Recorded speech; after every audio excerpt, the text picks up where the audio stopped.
Chapter 4907. You know that I don't just want to kill the Northern Flame Emperor. Fengjiu refilled his teacup and poured some tea for himself before asking, what happened to you, Where is she now? Emperor Qing sipped his tea unhurriedly. After putting down the teacup, he said, that girl's temperament is unstable. Even though her two brothers are here, she still misses you and wants to see you. However, I ordered them not to go down the mountain to see you. They can only cultivate in the mountain. That girl couldn't stay there any longer and sneaked away. He poured another cup of tea and said slowly, as for where she is now, you don't have to worry about that. Even if my disciple is outside, she won't encounter any danger. However, I don't think she will be able to go to your place in the short term. Are you sure that she will be fine alone outside? Fengjiu frowned. It was impossible to say that he wasn't worried. That girl is very clever. As long as she doesn't say that she is your daughter, no one will touch her, Emperor Qing said lightly. Hearing this, Fengjiu's mouth twitched. He said, although what you said is the truth, you make it sound as if it is unlucky to be my child. Mother, the luckiest thing for us is that you are our mother, Hao hurriedly said. In his heart, he had always been proud to have such a mother. To be her child was the luckiest thing in his life. Mother, the happiest thing for us is to be your child, Mu Chen also said, looking at her with eyes full of admiration. Good boy. Fengjiu smiled and rubbed their heads. I want to bring the children back to stay for a while. She looked at Emperor Qing and said. She recalled that she had said that she would not disturb him if the children followed him, let alone see the children. However, now that she saw the children, she wanted to bring them back to her side for a period of time. On the one hand, she thought that now that she had ascended and killed the Northern Flame Great Emperor, the other three Great Emperors would be in seclusion to recuperate and would not dare to do anything to her in the short term. On the other hand, she had settled most of the matters in her territory and had nothing else to do during this period of time. Therefore, she wanted to bring her child back to stay with her for a while. Hearing her words, Emperor Qing didn't look surprised at all, as if he had expected it. He didn't refuse, but glanced at his two disciples and nodded, okay, I'm going out to do something. You can take the two of them back first. For now, your place should be safe. Thank you very much, Master. The two of them immediately thanked him happily. Go back with your mother. Don't just play. Remember to cultivate. When you return, I will check on you. Emperor Qing instructed in a deep voice. Yes. The two of them grinned, their little faces beaming with a rare look of joy. Thank you. Fengjiu also thanked him. Emperor Qing looked at her and said, you don't have to worry about that girl. I will take care of her. Hearing this, Fengjiu did not know what he meant. However, she knew that he cared a lot about you, and doted on her a lot. Naturally, he would not let anything happen to her. Now that he had said this, there was nothing to worry about. Chapter 4908. She stayed in Cloud Sky Mountain for 2 days before bidding farewell to Qing Di. Taking the two children with her, she boarded a flying ship and left, heading towards the Immortal Island. Qing Di also left not long after they left, and his whereabouts were unknown. At the same time, in the forest, Xiao Zhenyan's face was dark as he searched for the little fellow who had slipped away right under his nose. Compared to searching for the divine beast, he felt that it was better to find that little thing first. After all, the danger here was far greater than he had imagined. If an accident happened, not even his bones would remain. As for the divine beast, it would not be able to escape from their territory. In the end, it would belong to the Xiao family. Even if he did not find it this time, the elders in the family would personally come over. However, what he did not expect was that he had been searching in the forest for the past few days, but there was no trace of that little fellow. On the other side, Xiao Juanheng returned to the residence and directly went to find his father, asking him to quickly send people to check if there was a 5 or 6-year-old girl who had left home. He returned to the courtyard to change his clothes and eat a meal. Not long after, he saw a guard come forward to report, "Young master, family head invites you over." "Understood." Xiao Juanheng replied and followed the guard forward. Arriving at the hall, he saw that not only was his father sitting in the main seat, but the other elders were also present. Seeing this, he stepped forward and cupped his hands in greetings to father and elders. Juanheng, after the people in the family investigated, they reported that there was no 5 or 6-year-old girl who had left home. "What happened to this little girl? Tell us more in detail." Family head Xiao said in a low voice, his gaze falling on his son who was standing in the middle. Hearing this, Xiao Juanheng said as expected in his heart. He had long suspected that the child was not a disciple of their Xiao family. He did not expect that she really was not. However, if she was not a disciple of their Xiao family, then whose child was she? How could she appear silently in the forest on their island? "Father, elders, that little girl was 5 or 6 years old and did not have an adult by her side. When I was being attacked by the pride of lions, that little girl suddenly appeared. However, the strange thing was that after she appeared, the pride of lions that attacked me fled in panic. At that time, I did not think much of it, but now that I think about it, it might be related to this little girl." His voice was gentle and clear, like flowing water as he explained the situation to them. "At that time, I thought that our immortal island had its own barriers and arrays. Even if our Xiao clan's disciples didn't have a token, they wouldn't be able to leave. Therefore, I thought that she was a child of our clan who had sneaked out to play. However, I saw that she didn't have anything like a teleportation token on her. When I asked her later, she said. At this point, he paused. "What is it?" one of the elders asked with a solemn expression. Someone of unknown origin had sneaked into the immortal island. This could be a big or small matter. She said she went into the forest with Jun Yan. As Xiao Juanheng spoke, she looked at the people seated in the hall and continued, "Because I was worried that she would encounter danger alone in the forest, I forcefully kept her by my side. Later on, when we were attacked by a pack of wolves, Jun Yan just happened to appear and save us. Moreover, she seemed to be very familiar with that little girl." Close. Chapter 4909. Family head Xiao asked in surprise, "You said that Jun Yan was very close to that child?" "Yes, after seeing that child, she kept hugging him." As Xiao Juanheng spoke, he saw the astonishment and surprise on their faces, and the corners of his lips could not help but curl up slightly. At that time, when he saw Jun Yan being so close to that child, he probably had the same expression. Everyone present knew that Xiao Junyan was the most outstanding genius of the Xiao family in the past few hundred years. Moreover, he was the son of the patriarch's elder brother. It was just that Xiao Junyan was the only one left from the main branch. And because he lost his parents at a young age, he only knew how to cultivate from a young age, and was not close to others. Therefore, when they heard Juanheng's words, everyone was so astonished. Under everyone's astonished expressions, Xiao Juanheng continued to explain the matter to them. After hearing his words, an elder frowned and said, "You mean to say that the child ran away after putting down the few of you? Even Jun Yan left?" "Yes."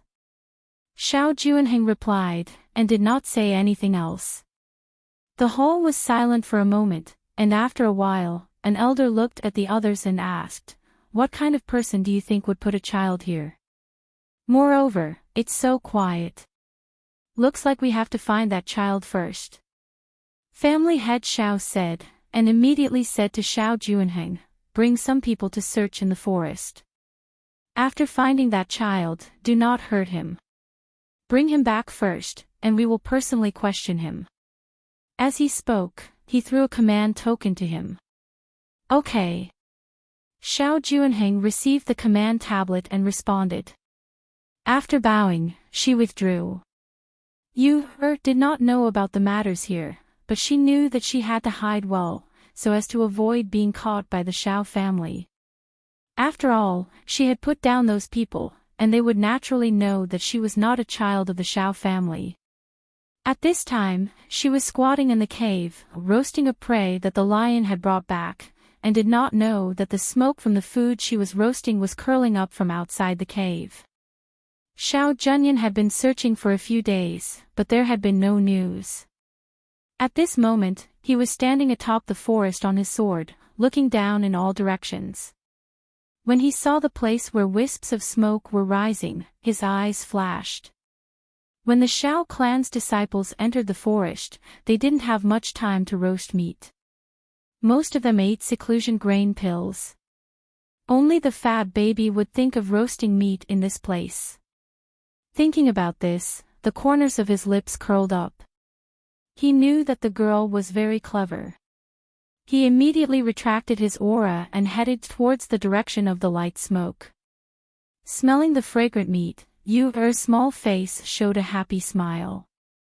She cut a big piece of meat for Lion, then she also cut a piece of meat to eat.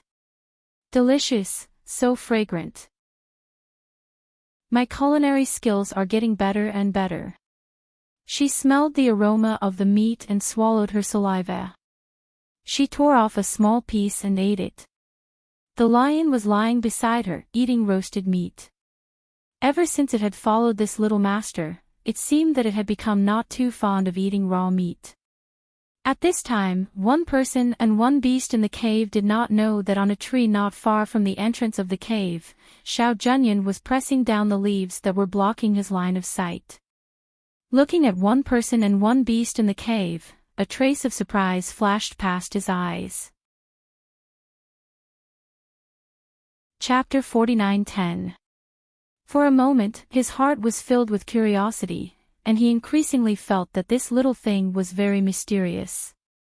Her body seemed to be an endless treasure, and no one knew what would be discovered in the next moment. Looking at that cave, the corner of his mouth slightly curled up. Hiding here these days. It was also a good place to hide, but after all, she was still too young. Even if she was intelligent, she was still too careless.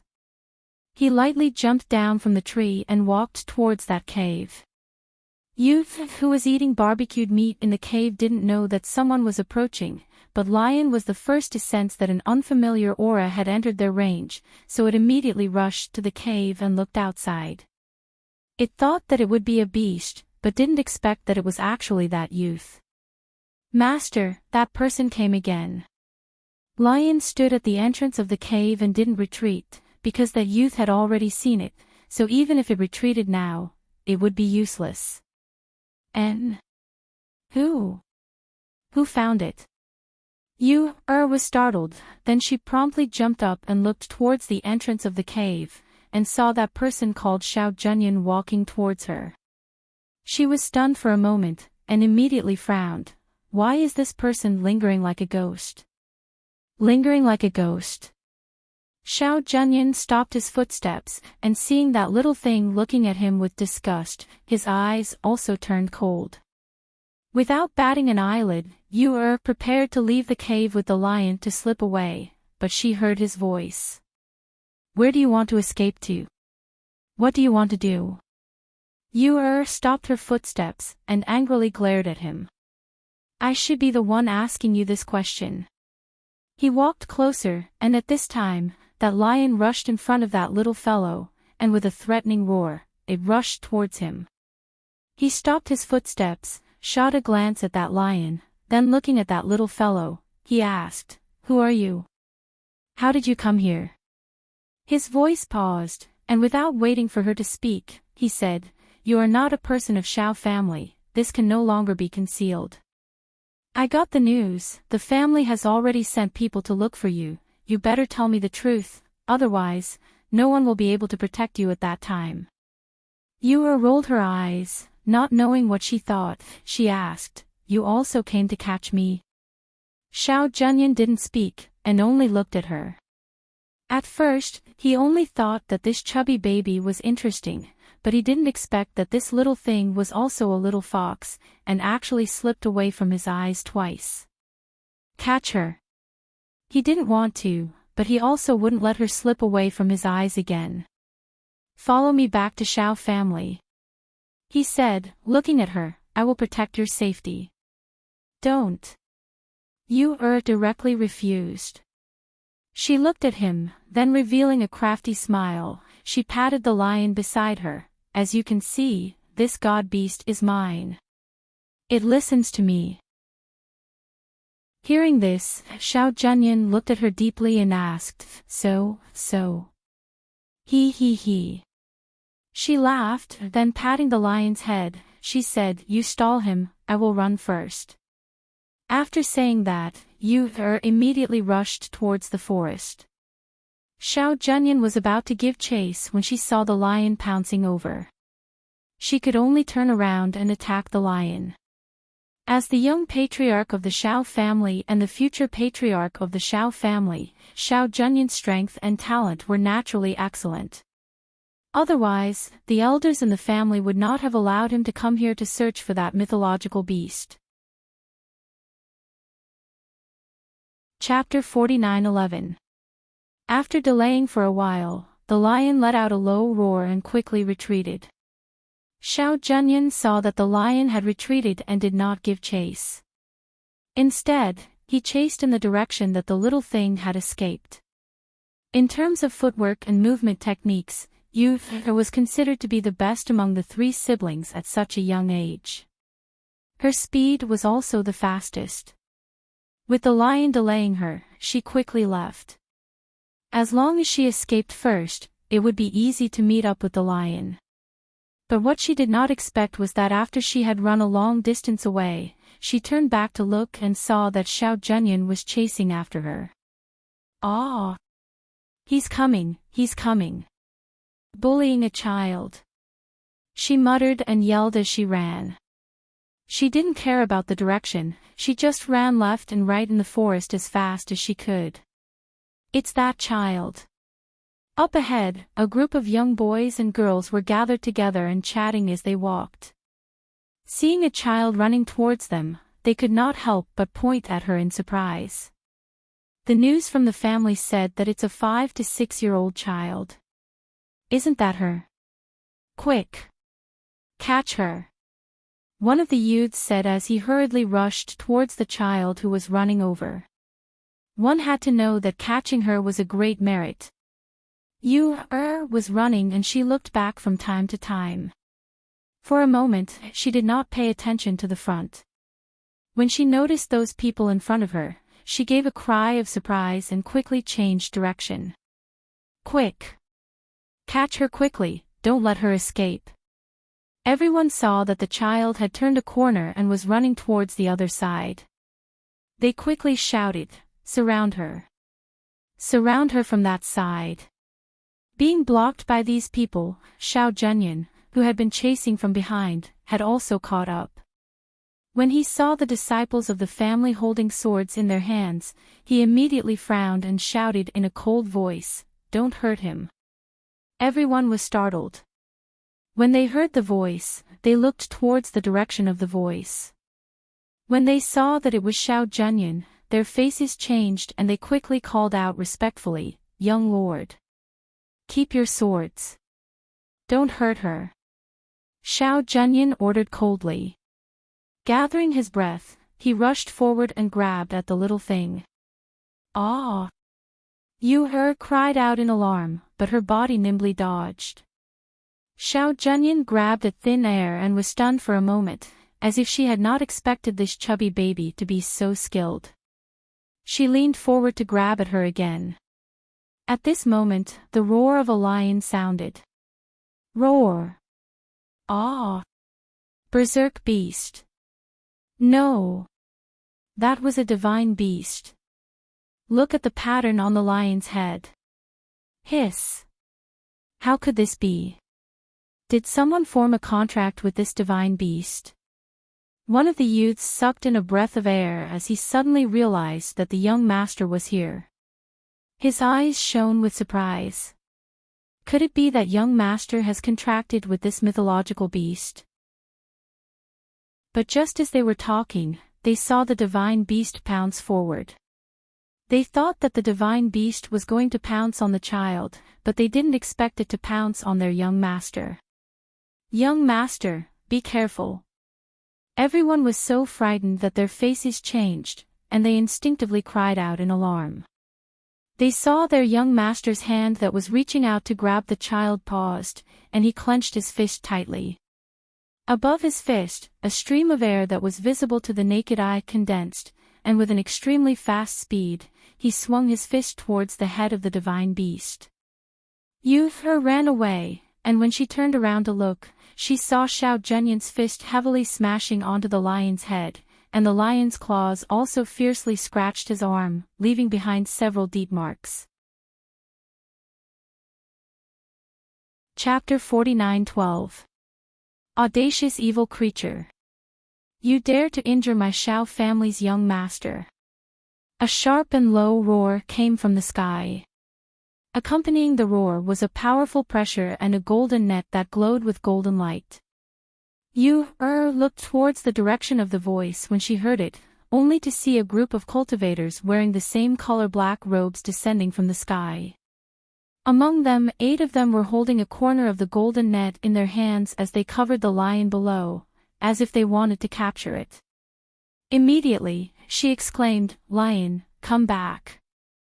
As soon as the voice came out, with a thought, the lion turned into a ray of light and entered her space. At the same time, the golden net caught nothing, but those people turned around and surrounded the little person who was preparing to escape. "Where do you think you're going?" That group of people surrounded you, and one of them stretched out his hand to grab you, That extremely fast speed brought along a swift and fierce momentum, which made Xiao Zhenyan's heart sink. Ignoring the injury on her arm, she flashed forward, and when that person was about to attack her, she reached out her hand and hugged that small figure into her bosom. "Young master." Seeing that it was Xiao Zhenyan, that person wanted to retract his hand, but it was already too late. He could only forcefully change the direction of his attack, leaving behind a few deep handprints on the tree trunk.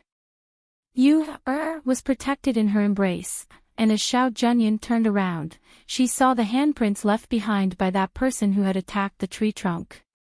The little person's eyes immediately turned cold and looked towards that person. She saw that it was a middle-aged man. His face looked ordinary, but there was a fierce aura around him. There were no wounds on his body, but his body was emitting a bloody smell. It could be imagined that the number of people and beasts that had died in his hands was innumerable. "Jun Yan, you're injured." Xiao Juanheng came down from behind, and seeing the hand that was hanging by the side of the body with blood dripping down, he frowned. "Treat the wound first." He walked forward, his gaze complicated as he looked at that little girl, but did not say anything more. Instead, he took out medicine and strips of cloth and prepared to treat the wound. Xiao Zhenyan lowered her head to look at the chubby baby in her arms who was sitting quietly without saying a word. She saw that the baby was staring at the person who had attacked her just now. The baby's gaze was so calm that it did not seem like a 5 or 6-year-old child's. "It's all right, don't worry. I'm here. I won't let you get hurt," he said, awkwardly comforting the little girl who he thought was frightened. Didn't speak, merely lowering her eyes. Her gaze just happened to come across his bleeding hand. She pursed her lips, but didn't move. After helping him deal with the injury on his arm, Xiao Juanheng looked towards him and said, "The clan already knows about her situation. We need to bring her back. My father and the clan elders will personally question her. Let's go." Xiao Zhenyan said. From the moment he saw the black-robed guards arrive, he knew that this little thing could no longer be hidden. He took his men and followed them back, while the others also crushed their teleportation jade tablets and returned to their clans. Along the way, Yu-er didn't speak.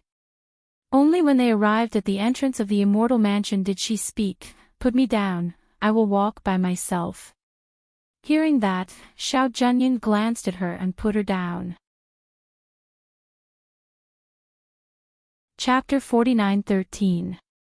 In the hall, Xiao family head and various elders were already sitting there waiting. When they saw the few people who came in, their gaze first fell on Xiao Junyan. Junyan, how is the injury on your hand? Is it serious? Xiao family head inquired. According to the report of the people who came back earlier, she was scratched by the divine beast. I'm fine. Xiao Junyan said and bowed towards them. This is that child. Xiao family head looked at the little girl who came in from behind. He didn't expect it to be such a child. After all, he had heard that she had already contracted that divine beast. This was something that none of them had expected. Such a small child, how did she make a divine beast recognize her as its master? At this time, they carefully sized up this child. Seeing her walking in from behind with her short little legs, she was neither flustered nor scared. Facing their sizing up and probing, she didn't lower her head, nor did she shift her gaze away. Instead, she used her pair of beautiful eyes to stare at them, as if she was sizing them up. Everyone in the hall were people of the older generation. Naturally, with a glance, they could see that this wasn't the transformation of a few 100-years-old expert. After all, her bone age couldn't change into a human. This was just a 5 or 6-year-old child. Such a small child, with such bearing and courage, naturally couldn't be the child of an ordinary family. Therefore, after everyone looked at each other, Xiao family head opened his mouth and asked, "What is your name? How did you come here?" "My name is Yun Qi. Cloud Sky Mountains Qing Di is my master." Standing in the hall, Yu-er, a small person, softly and clearly reported her master's name. Because she was very clear that she had to say it even if she didn't want to. Moreover, her master had said that if she caused any trouble outside, as long as she reported his name, others wouldn't dare to make things difficult for her. Perhaps because they didn't expect that this child would actually say her name and master upon asking, everyone in the hall was startled for a moment, and then somewhat stunned. Especially Xiao Junyan and Xiao Juanheng. It wasn't that they didn't ask her name and origin, but she didn't say it all along. One of the elders somewhat suspiciously asked, "You said Cloud Sky Mountains Qing Di is your master?" "Yes." Yu-er nodded. "How dare you?" The clan elder's expression darkened. He slammed his palm on the table and stood up. His aura was also released from his body because of his angry roar and rushed towards the little person. Xiao Junyan frowned and took a step forward to block the oppressive aura emanating from the elder's body. Seeing this, the clan elder's brows furrowed together as he looked deeply at Xiao Junyan. He did not say anything, but merely retracted his oppressive aura.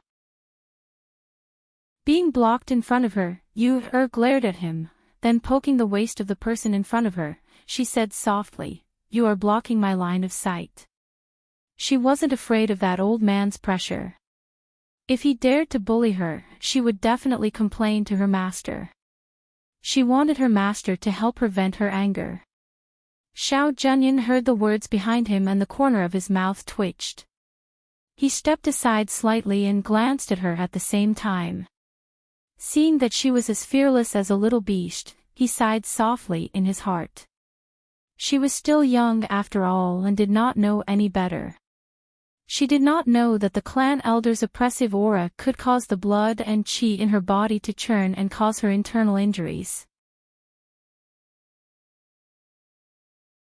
Chapter 49:14. That clan elder stood with his hands clasped behind his back. Sweeping a glance at the fearless little girl, he slowly walked forward. His aged voice carried a bit of fierceness as he shouted, "At such a young age, your mouth is full of lies. As everyone knows, Emperor Qing did indeed have a disciple called Yunqi. However, that disciple of his was not as old as you. Moreover, that disciple of his died a few years ago because he failed to pass the tribulation. Where did a disciple like you come from? He walked in front of you, and looked down at her from above. His dignified presence and imposing manner made Xiao Juanheng's heart tremble. However, Yu raised her head and looked directly at that clan elder without any fear in her eyes. Seeing this, everyone was even more surprised and even more curious about her origin and birth. Seeing this, Xiao Juanheng sighed in his heart. He actually did not know that this little girl had courage. Seeing this, Xiao Junyan's lips curled up slightly, her eyes filled with admiration and fondness. This chubby little girl was indeed very interesting. That clan elder stared at the little girl in front of him and shouted in a deep voice, "Who exactly are you? What are your intentions for sneaking into my Xiao family's secluded immortal island? Who instigated you to do this? How did you come here? If you don't quickly tell the truth, I will not let you off easily." Yu's pair of eyes stared at him and said in a soft voice, "You said that this is a secluded place. Then how do you know that my master did not accept me as his disciple? What evidence do you have to prove that I am lying?"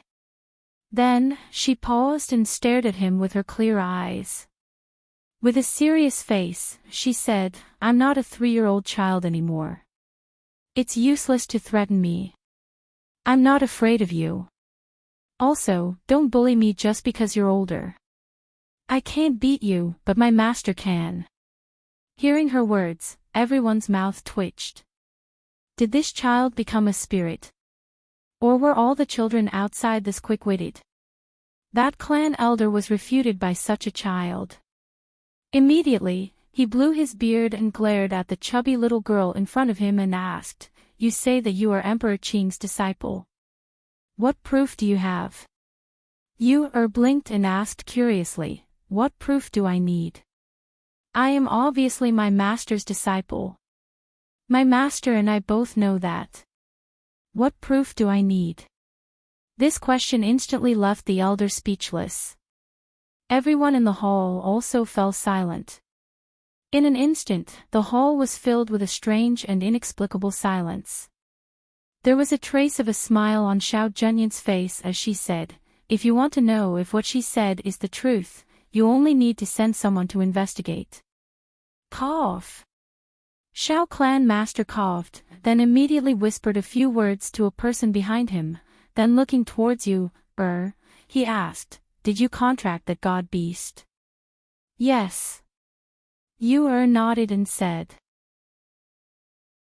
In any case, they had seen it, so they couldn't deny it even if they wanted to. "That's a divine beast.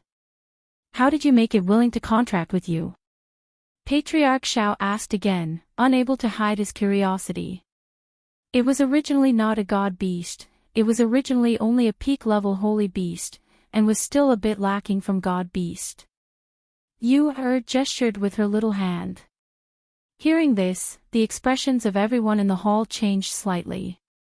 They naturally knew that the divine beast had just evolved, but why was she able to form a contract with it as soon as it evolved? Chapter 49:15. Saying that, Yu's little face showed a helpless expression. "Later, it insisted on following me, and I had no choice but to accept it." Hearing her words, everyone's face darkened. Did she mean that the mythological beasts born on the immortal island were eager to join them? However, if it was really an elixir pill that helped the divine beast to advance, it might be Emperor Qing's doing. After all, he was a great emperor. How could he not have some elixirs with miraculous effects on his hands?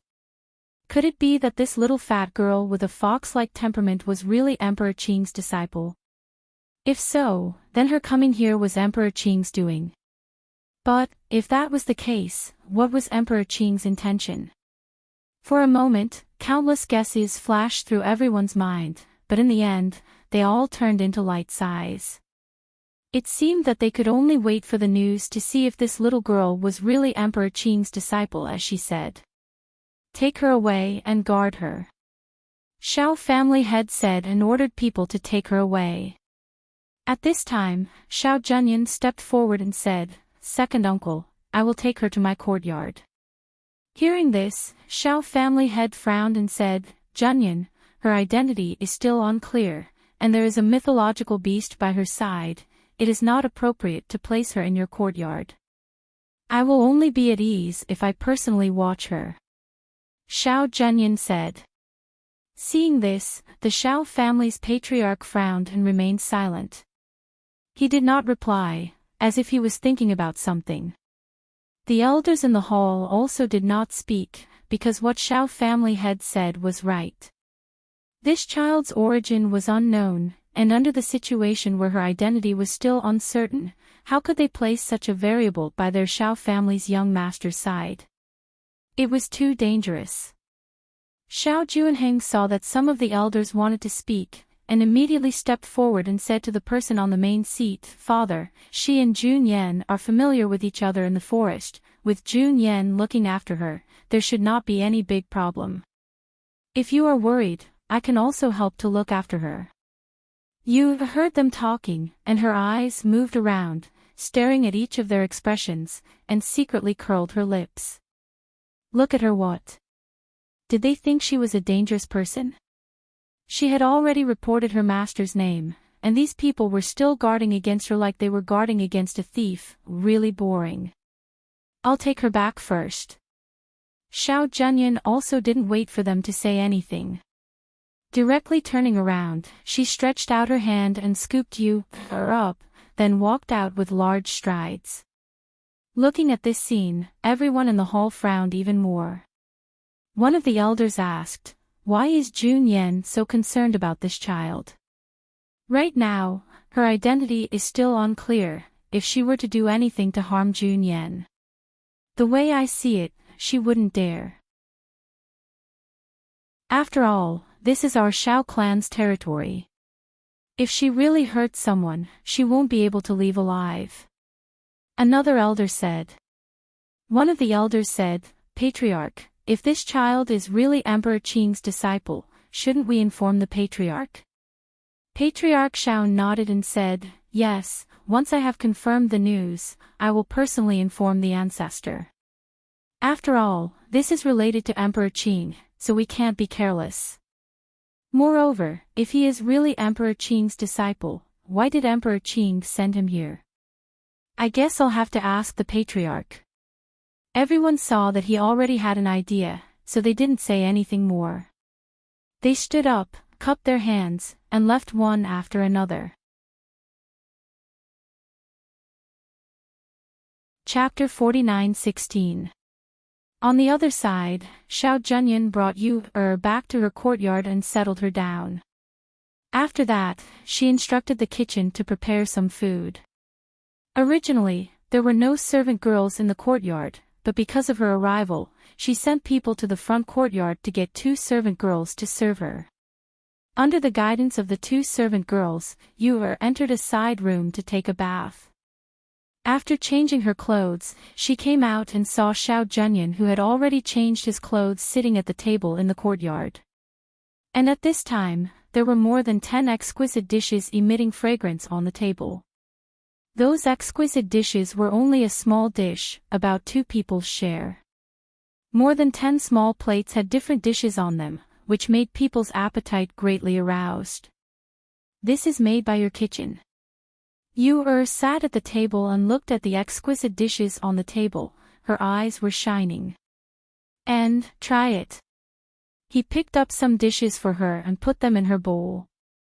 Seeing this, didn't stand on ceremony and directly picked up the chopsticks to eat. Xiao Junyan also didn't speak and just watched her eat. Occasionally, he would pick up some dishes for her. After she was full, she put down her chopsticks and burped. Only then did he let people remove the dishes on the table. How long have you been following Emperor Qing? Xiao Junyan poured a cup of water for her and asked casually. Very long.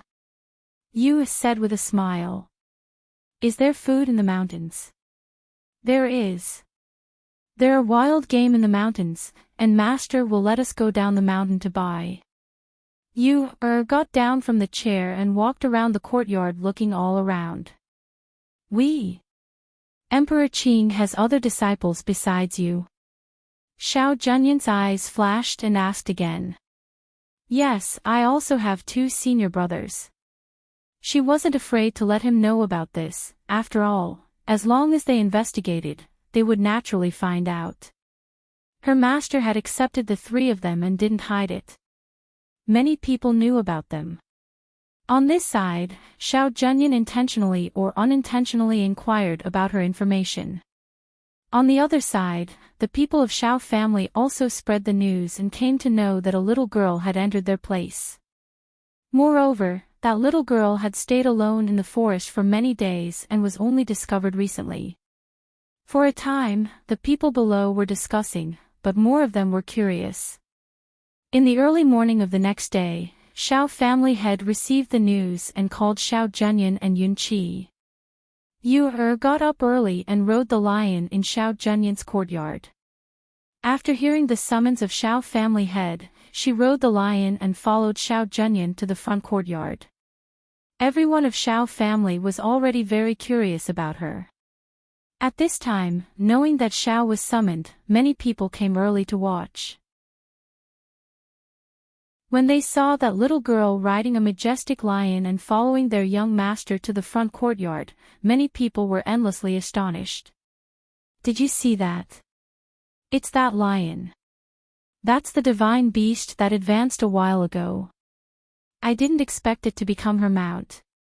She's so young, how did she tame that mythological beast? I heard that she is Emperor Qing's disciple. I don't know whether it is true or not. Emperor.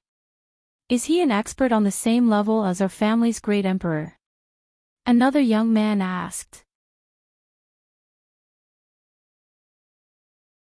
Chapter 49:17. Hearing this, everyone couldn't help but become silent. That was just a 5 or 6-year-old child. If she really lied, would the patriarch and the rest really kill her? Under everyone's gaze, Yu rode the lion and followed Xiao Junyan to the front hall. When she arrived at the front hall, she jumped down from the lion's back and walked in. The people sitting in the hall looked at the little girl riding the lion, and their eyes flashed. Their gaze swept past her and landed on the lion beside her. This was the mythological beast.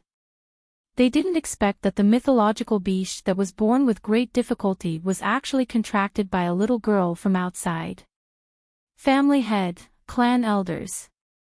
Xiao Junyan bowed towards them. Jun Yan, sit. Patriarch Xiao gestured. Xiao Junyan paused for a moment, then walked to the seat and sat down. At the same time, she looked at Yun Qi, who was standing in the middle of the hall.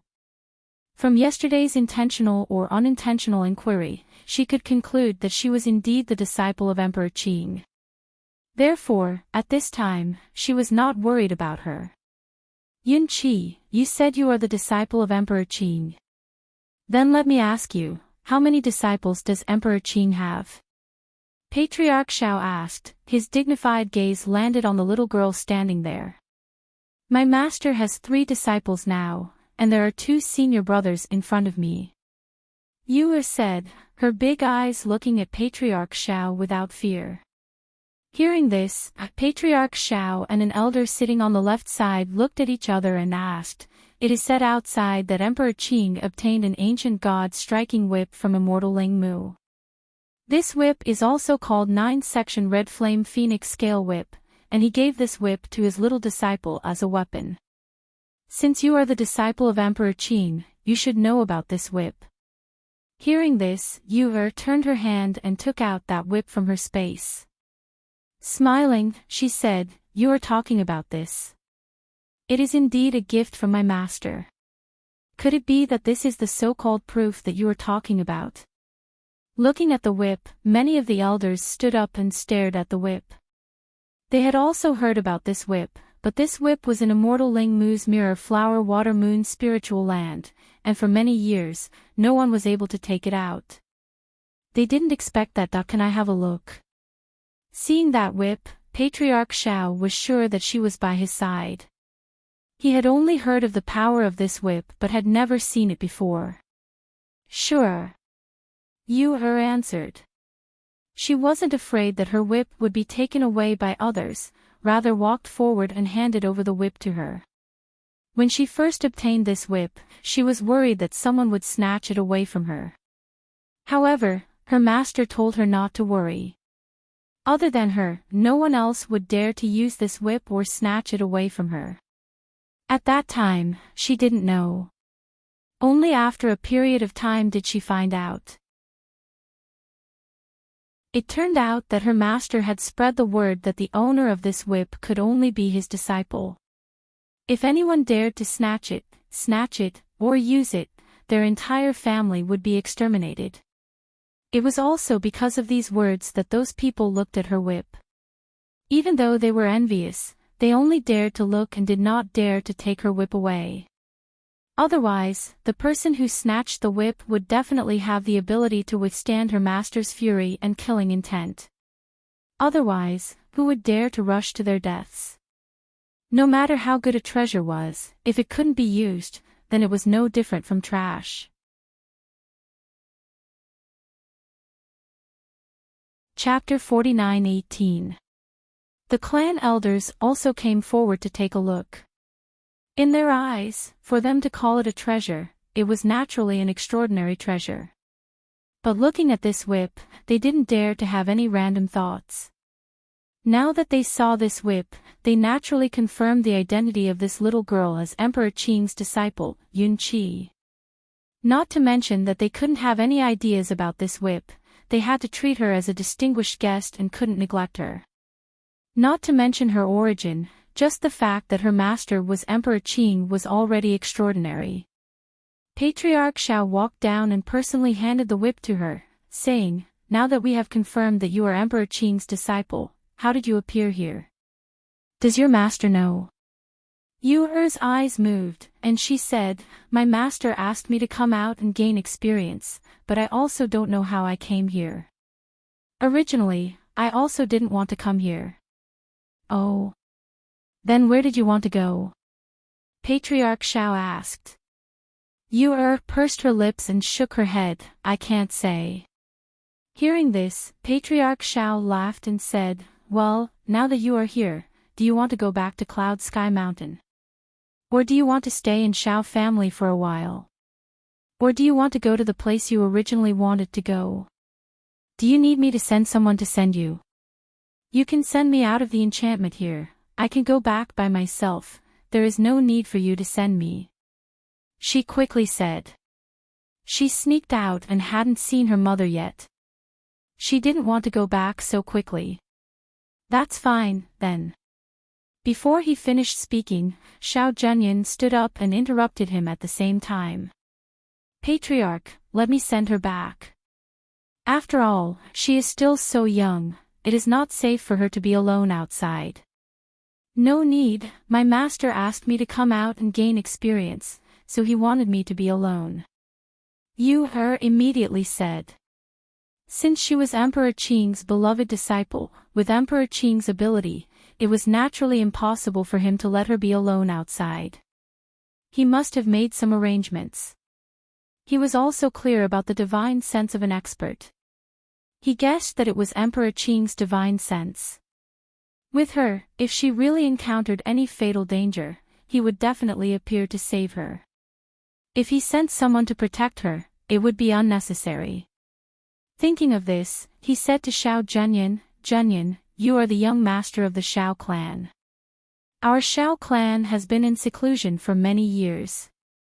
Without the orders of the old ancestor, no one is allowed to take half a step out of the celestial island. Even you are the same." He glanced at Xiao Zhenyan, who was pursing her lips, and said, "Yun Qi is the beloved disciple of the Azure Emperor. The Azure Emperor will naturally give her a treasure to protect her. Her safety is not something we need to worry about. Since she wants to leave by herself, we will take care of her. Xiao Junyan didn't say anything. She just looked at the chubby baby, her expression changing slightly. No one knew what she was thinking. Many thanks, Patriarch Xiao. Yu respectfully bowed to him and thanked him. The Xiao clan's patriarch smiled, and then he gazed at her and said, Yunqi, your master is acquainted with my clan's ancestor.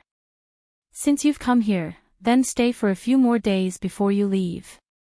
I'll let Jun Yan bring you around our Xiao family's immortal island. It won't be too late to leave after 2 days. Hearing this, Yu thought for a moment. Just as she was about to speak, she heard Xiao Junyan immediately agree. Second uncle, don't worry, I will bring her around to play, as a host. Xiao Junyan said. When she looked at Yunqi, the corners of her mouth curled up slightly.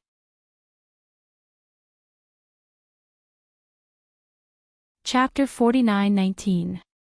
Seeing this, Patriarch Xiao instructed Xiao Junyan to bring her around to have a look.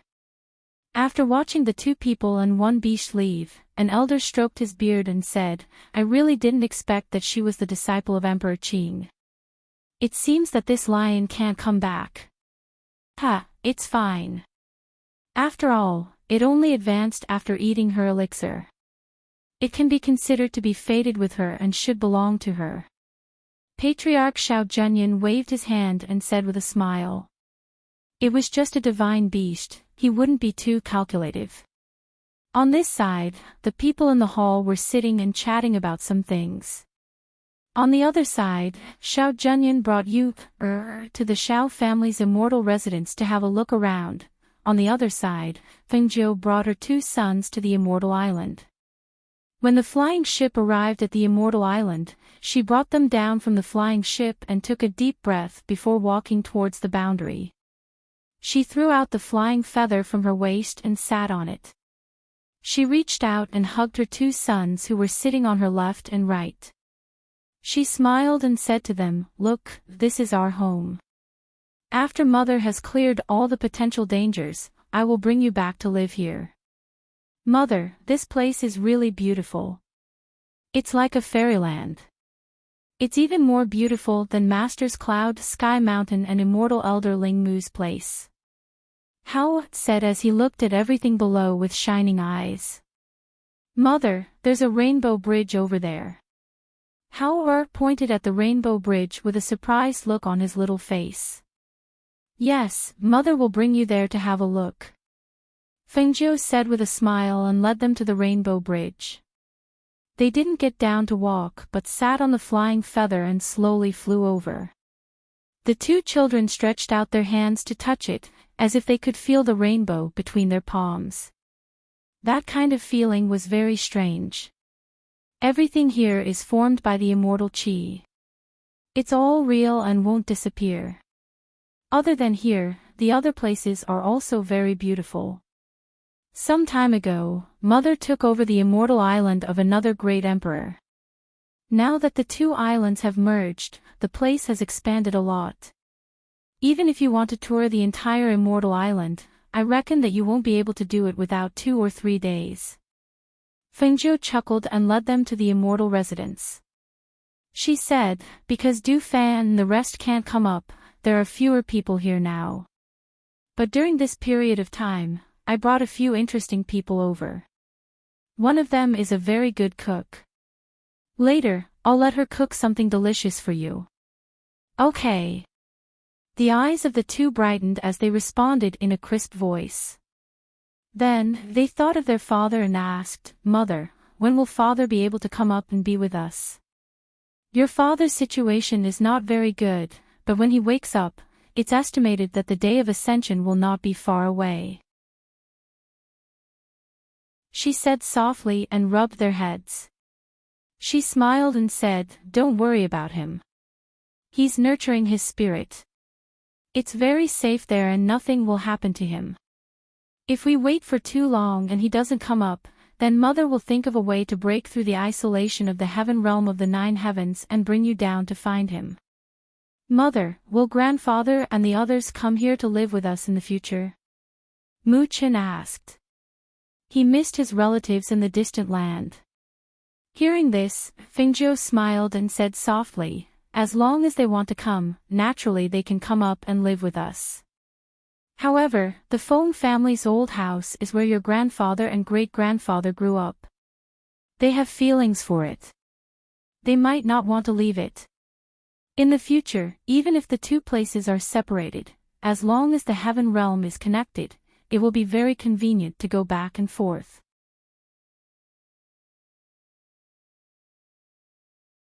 Chapter 49-20. Sister Feng. Song-mi stood in front of the door and waved her hand. Seeing the red figure return, her face was full of excitement. She just looked at the two delicate and good-looking children beside her with some surprise. Fengjiu brought the two children to a stop in front of the door. Putting away the flying feather, she smiled at Song-mi. What are you doing here? Did you know that I was coming back? No, I was going to take a stroll in the forest. I didn't expect to see Sister Feng here. As she spoke, she stared at the two children and asked curiously, Sister Feng, who are they? These are my two sons, Xianyuan Hao and Xianyuan Mukin. Fengjiu turned to the two children. She's Song-mi, the one mother told you about. She's the one who can cook a lot of delicious food. However, when the two of them heard her words, they looked at each other. Hao said, Mother, she called you elder sister. Can we still call her elder sister? Fengjiu paused for a moment, then smiled. Then how about Auntie? Auntie is already old, I'm still young. Just call me Mi. Mi said with a smile. Her bright eyes turned and looked at Fengjiu. She said somewhat embarrassedly, I have been thinking about it during this period of time. This, that. Can I also call you master like Uncle Tai and the others? I want to stay here too. Fengjiu raised a brow. Recognize me as your master. Stay here with me. Don't you still want to travel around and cultivate? I think this place is pretty good. It's big and there are a lot of treasures in the forest, so. She looked at her with a fawning smile.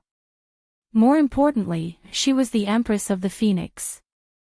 With such a big golden thigh in front of her, if she didn't hug it, wouldn't she be scolded to death by her father and brothers when she got home? Moreover, she did like her. Although she was the Empress and the Phoenix Master, she did not have the feeling of being high and mighty when interacting with others. Instead, she was very amiable. During this period of time, her strength and cultivation had also increased while living on this immortal island. Moreover, the environment here was really good. If she didn't acknowledge her as her master, it wouldn't be good for her to continue staying here. Thus, after thinking about it, the best way was to let her accept her. Then, she would be able to stay here with a clear conscience. Master, please take me in. Anyway, you lack a cook by your side, so I'll take care of all the meals here in the future. She stepped forward and held her hand coquettishly. Seeing this, Fengjiu smiled and said, All right, let's go in first. Later, make some food for the two children and let them nourish their bodies. All right. She smiled and looked at Hao and Mu Qin. Let's go in. I've recently developed a new dish. I'll cook it for you later. Once inside, Song-mi went to cook while Fengjiu brought the two children to the courtyard she had reserved for them. Tai Song and Yunyang came to pay their respects when they heard that Fengjiu had returned. They were also surprised that Fengjiu had two children of this age. After all, there was no one else on this immortal island other than the few of them. They also didn't hear anything about her other relatives. Suddenly, she brought two children back and said that they were her children. The two were naturally surprised.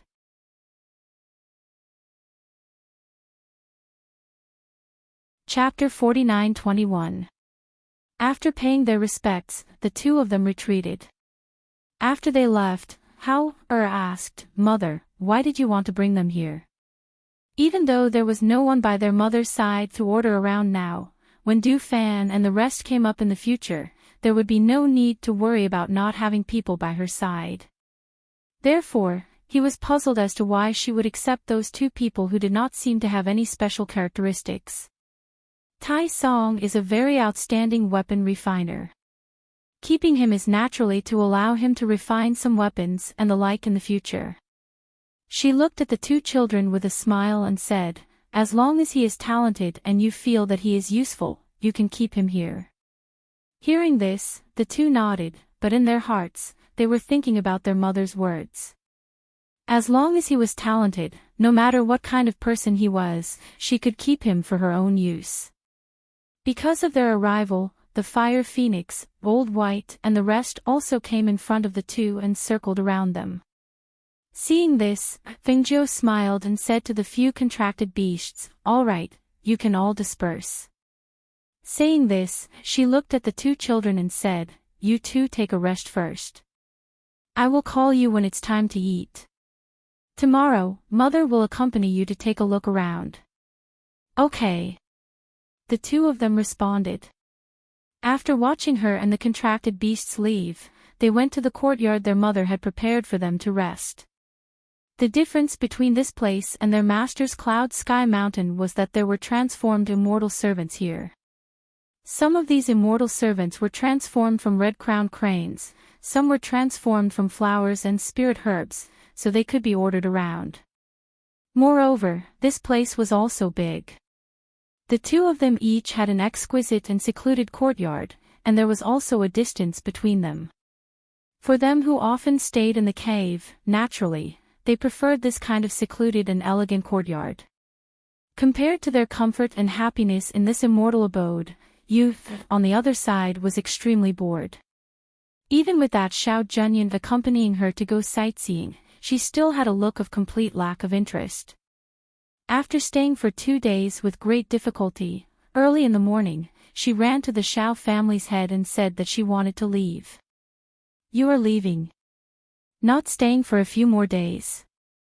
Xiao family's head asked, looking at that little person with a smile on his face. "No, I'm leaving." She blinked her beautiful eyes at him and said. Seeing this, he nodded and said, "Fine, then I'll send you off. Come with me." As he spoke, he walked out and gestured for her to follow. Yu Er's face showed a smile, and promptly followed. He brought her to the exit of the immortal island. Looking at the sky outside, he smiled and said, "In the future, if you have the chance, come and walk around with your master. Our Xiao clan welcomes you at any time." "All right. Many thanks to Xiao family head." She bowed to him like a little adult and said. Patriarch Xiao nodded his head and turned around to take a look before asking, "When you came to look for me, Jun Yan didn't know?" "I didn't tell him. I came out early." Because they lived in the same courtyard, but there was also a front courtyard and a back courtyard, he naturally didn't know that she had woken up early. Hearing this, Patriarch Xiao didn't say anything else. He only said, "All right. Take care of yourself along the way." Finished speaking, he flicked his sleeve, and an opening appeared in the spirit formation in front of him. The next instant, Yu Er was sent out.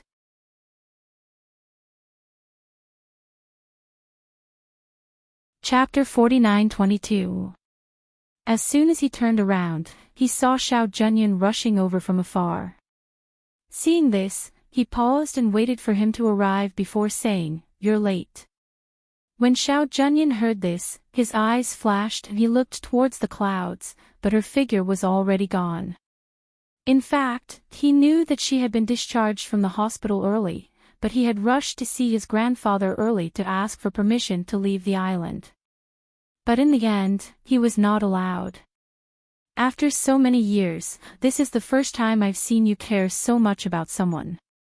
Patriarch Xiao looked at him with his hands behind his back and said, "Work hard on your cultivation. In the near future, you will also have to leave the island to travel. She is the disciple of Emperor Qing. At that time, if you want to see her, you can go to Cloud Sky Mountain to pay a visit." Perhaps it was because he heard his words, but his originally somewhat disappointed expression was swept away, and what replaced it was a look of anticipation. He cupped his hands and thanked him. "Many thanks, second uncle. I understand." After saying that, he didn't stay any longer and turned to leave.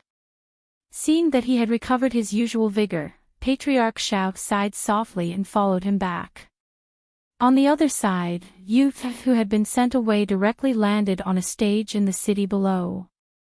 There were two cultivators fighting on the stage, but who would have thought that just after the victor was decided, the winner was caught off guard by Yu, who had fallen from the sky and knocked him unconscious on the stage. This scene happened so quickly that the cultivators below the stage did not even have time to react. They just looked at the little girl who suddenly fell from the sky in astonishment. The surroundings became silent because of this sudden scene. After a strange silence, the crowd below the stage went into an uproar and everyone started to discuss. Where did this child come from? Why did she fall from the sky? What's going on? Why did she knock someone unconscious? This is too outrageous. Who would throw such a young child down from the sky? It doesn't seem like she was thrown. Just now, there seemed to be a stream of air supporting her down. Otherwise, that person who was knocked unconscious would not be standing there in a daze without any reaction. Yes, I also saw it just now. When this child fell, there was a very strong aura protecting her. After she fell on that cultivator, that aura disappeared. The people below the stage were discussing, and Yu, who was sitting on the back of that person, was also startled. She lowered her head and looked at the person she was sitting on. She hurriedly stood up, patted her little butt, and tidied up her little dress while she was at it. Looking left and right, she wanted to get down from the stage, but she saw that the people around her were all staring at her, as if they were looking at a rare animal. Make way, I want to go down." Yu got down from the stage. "Child, where did you come from? Where are your parents? Don't tell me you want to leave just like that after knocking him out," a cultivator asked. At the same time, he blocked her path, not allowing her to leave. Yu raised her head and looked towards that person, and seeing his pair of small eyes looking at her, she asked, "You won't let me go?" "Of course you can't go. You knocked someone unconscious, so how can you just walk away? Naturally, you have to compensate something," that cultivator said with a light smile.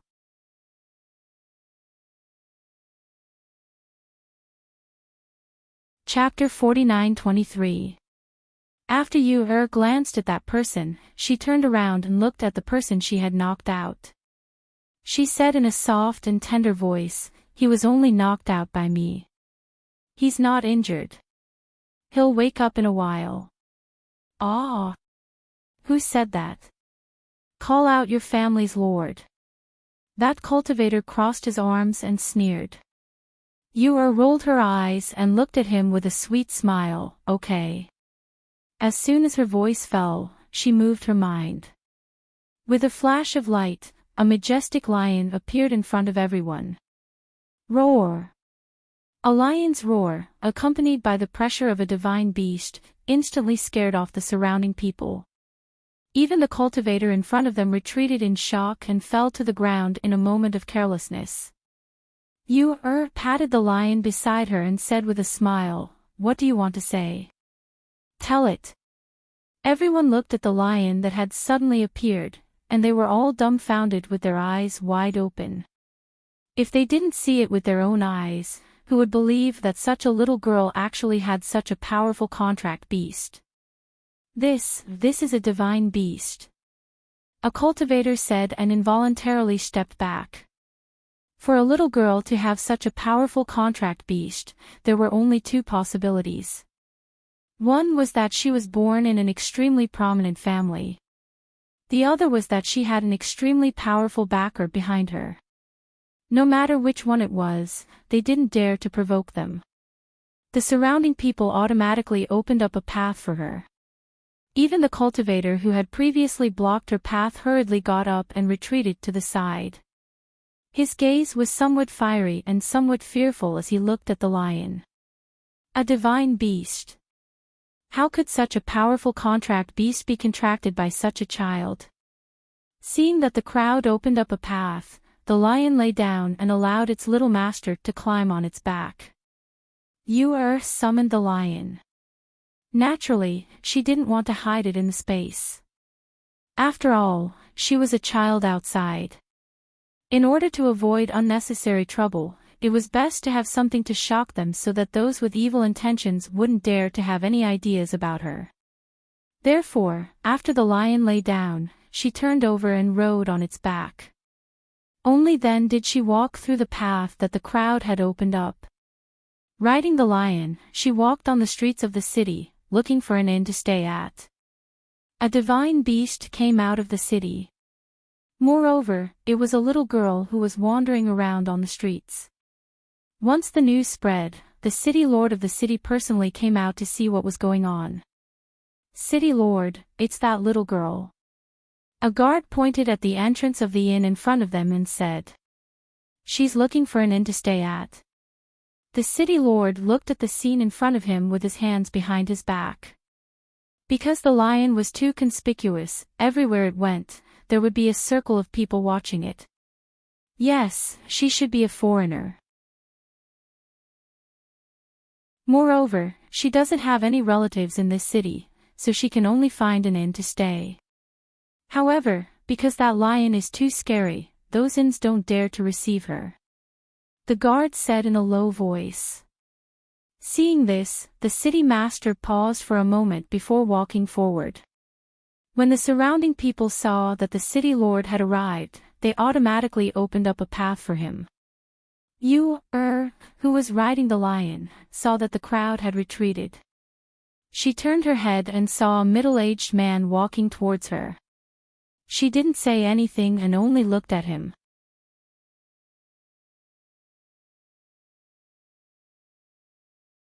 Chapter 49-24.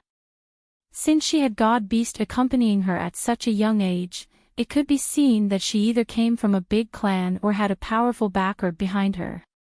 Since she had come to the city, as the city lord, he had to make things convenient for her as the host. Immerse thought for a bit, and seeing she couldn't find a place to stay in the inn, and also seeing this person was the city lord, she nodded her head at once, then revealed a pure and happy smile. "Many thanks, city lord, then I will disturb you." Look, at such a young age, her bearing was natural and unrestrained. It could be seen that her background was not ordinary.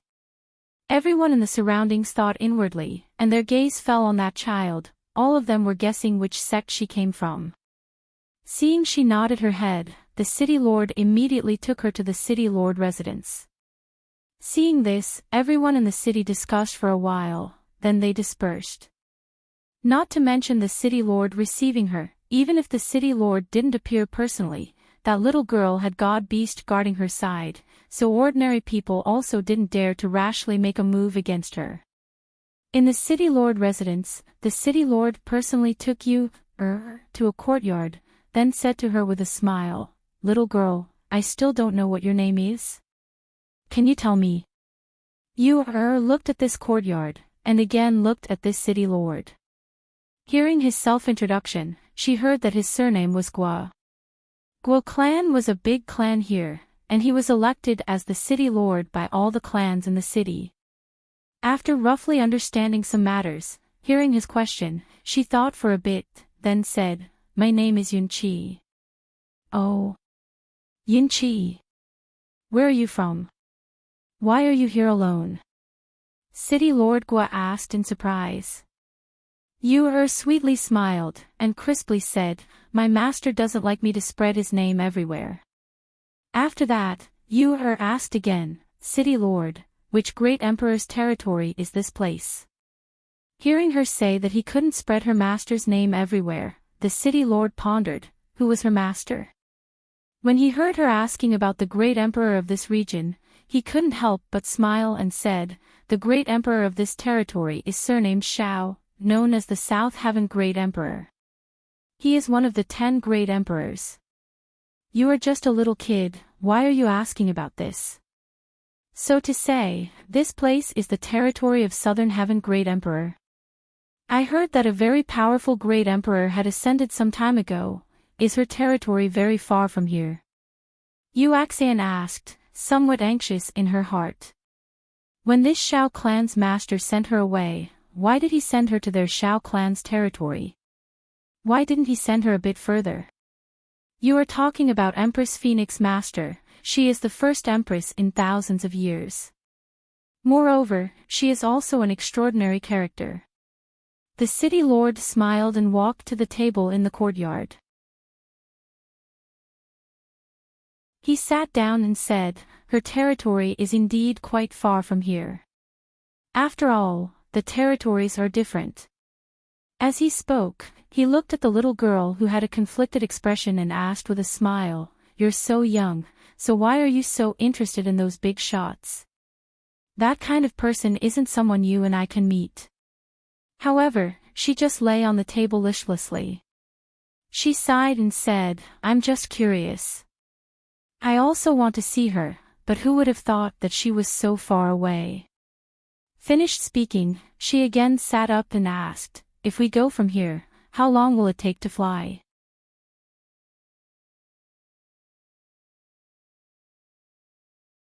Chapter 49-25. As he spoke, he looked at the little girl and said, you rest here first. The journey is long, so there's no need to rush. However, you want to go to such a far place, do your family elders know? After all, she was such a young child. Even if she had a mythological beast to protect her, it was still somewhat inappropriate. They know, they know. Yu-Er immediately nodded and said, but her eyes flashed. She reckoned that her master already knew that she had sneaked out, but she didn't know whether her master would be angry or not. Then you rest first. If you need anything, just instruct the maid to do it, or go to the front courtyard to find me. Guo family's master stood up, and after saying a few words, he left first. Because such a little girl had come to the mansion, the people below also didn't know her origin. Therefore, he instructed them to treat her as an honored guest, and not let the people below be impudent. Yu-Er walked around this courtyard, looked all around, and then walked to the largest room in the middle to rest. In the city lord's mansion, because of the city lord's instructions, the people in the mansion didn't dare to disturb that little honored guest. But at noon the next day, the old ancestor of the city lord's mansion, who was also the city lord's old ancestor, came out of seclusion. When he heard that a little girl had come to the mansion, and there was also a mythological beast accompanying her, he sent someone to summon the city lord to inquire about it. Old ancestor, that child said that she is called Yunqi, and she came out to gain experience under the order of her master. But from her words and deeds, we know that she wants to go to the territory of Empress Phoenix Master. Because she is young, natural and unrestrained, and also has a mythological beast accompanying her, so we invited her to the mansion to rest. Guo family's master respectfully reported everything he knew about Yunqi to the old ancestor who was sitting at the stone table in the courtyard. This was the old ancestor of their Guo family. Their Guo family was able to become the city lord precisely because of the existence of this old ancestor. After all, his father, grandfather, and great-grandfather had all died after failing to break through. Now, the Guo family only had one ancestor left to hold down the fort. If it weren't for this ancestor, their Guo family probably wouldn't even be able to squeeze into the aristocratic circle in the city. The old man had a head full of white hair and a white beard. He wore a plain white robe and was drinking tea as he listened to the young man's words. After a long time, he said, I just received an invitation yesterday. An old friend of mine invited me to a banquet. If that child is really as you say, I can give her a ride. Hearing this, Patriarch Guo was stunned. He asked carefully, Old ancestor, are you going to attend the banquet in the territory of the Empress Phoenix Master? Not bad. The old man stroked his beard and smiled, speaking of which, I haven't seen this old friend of mine for a long time. This time, it's because he's been in seclusion for many years and has broken through to the next level. That's why he invited me. Knowing that his ancestor had such a powerful old friend, Patriarch Guo was overjoyed. He immediately said, Shall I summon Cloud 7 for you to meet? The old man paused for a moment. He flicked his sleeves and stood up, saying, No need. Bring me there. I'll go take a look first. Yes. Patriarch Guo respectfully replied and brought him to the small courtyard. Although Yu had left Cloud Sky Mountain, she didn't stop cultivating when the conditions permitted. For example, at this moment, she was practicing her fist technique over and over again in the courtyard.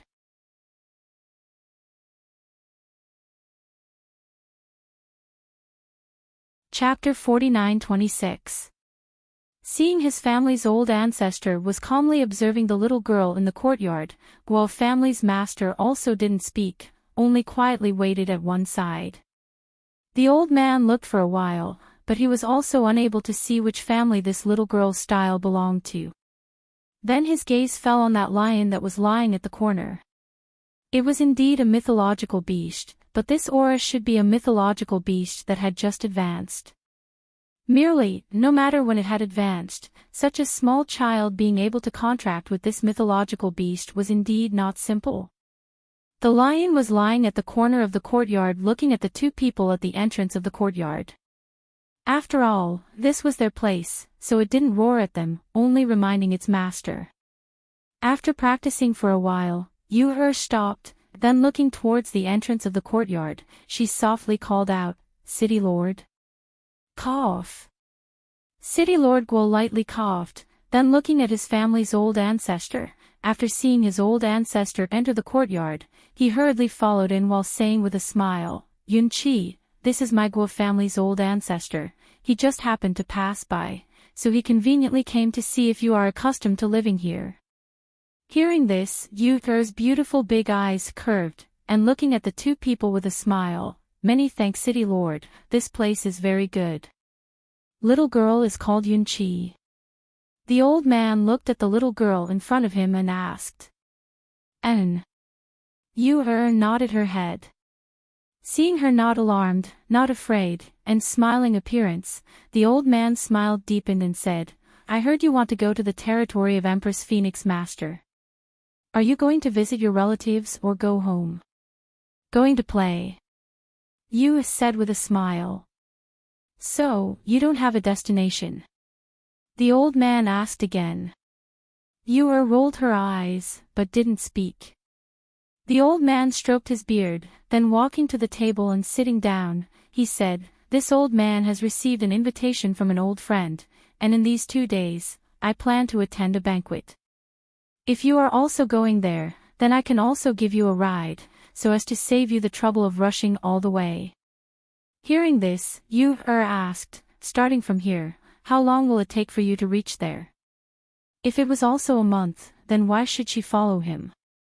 When she said these words, it actually made the two people startled for a moment, then glancing at Yunqi, a hint of smile flashed through their eyes.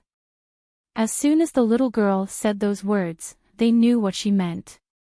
He dared to think that if they went together at the same time as she went alone, would she still plan to go alone? The old man smiled and stroked his beard. He looked at Patriarch Guo and asked, How long did you tell her? Replying to old ancestor, I told Cloud 7 that it would take more than a month at the earliest. Patriarch Guo said. The old man nodded and looked at Cloud 7. He smiled and said, 10 days will be enough for me. 10 days. Was happy, and with her eyes wide open, she said in pleasant surprise, "Really only 10 days? All right, I'll go with you."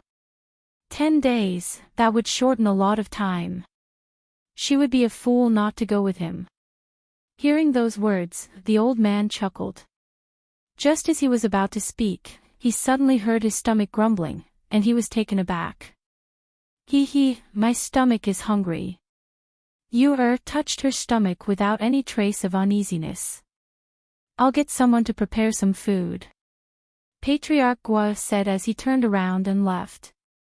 The old man looked at her and asked with a smile, "You still haven't abstained from food?"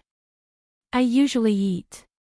Only by eating can I grow up," said in deadly earnest.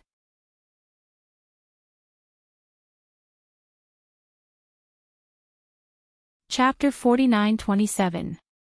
Yes.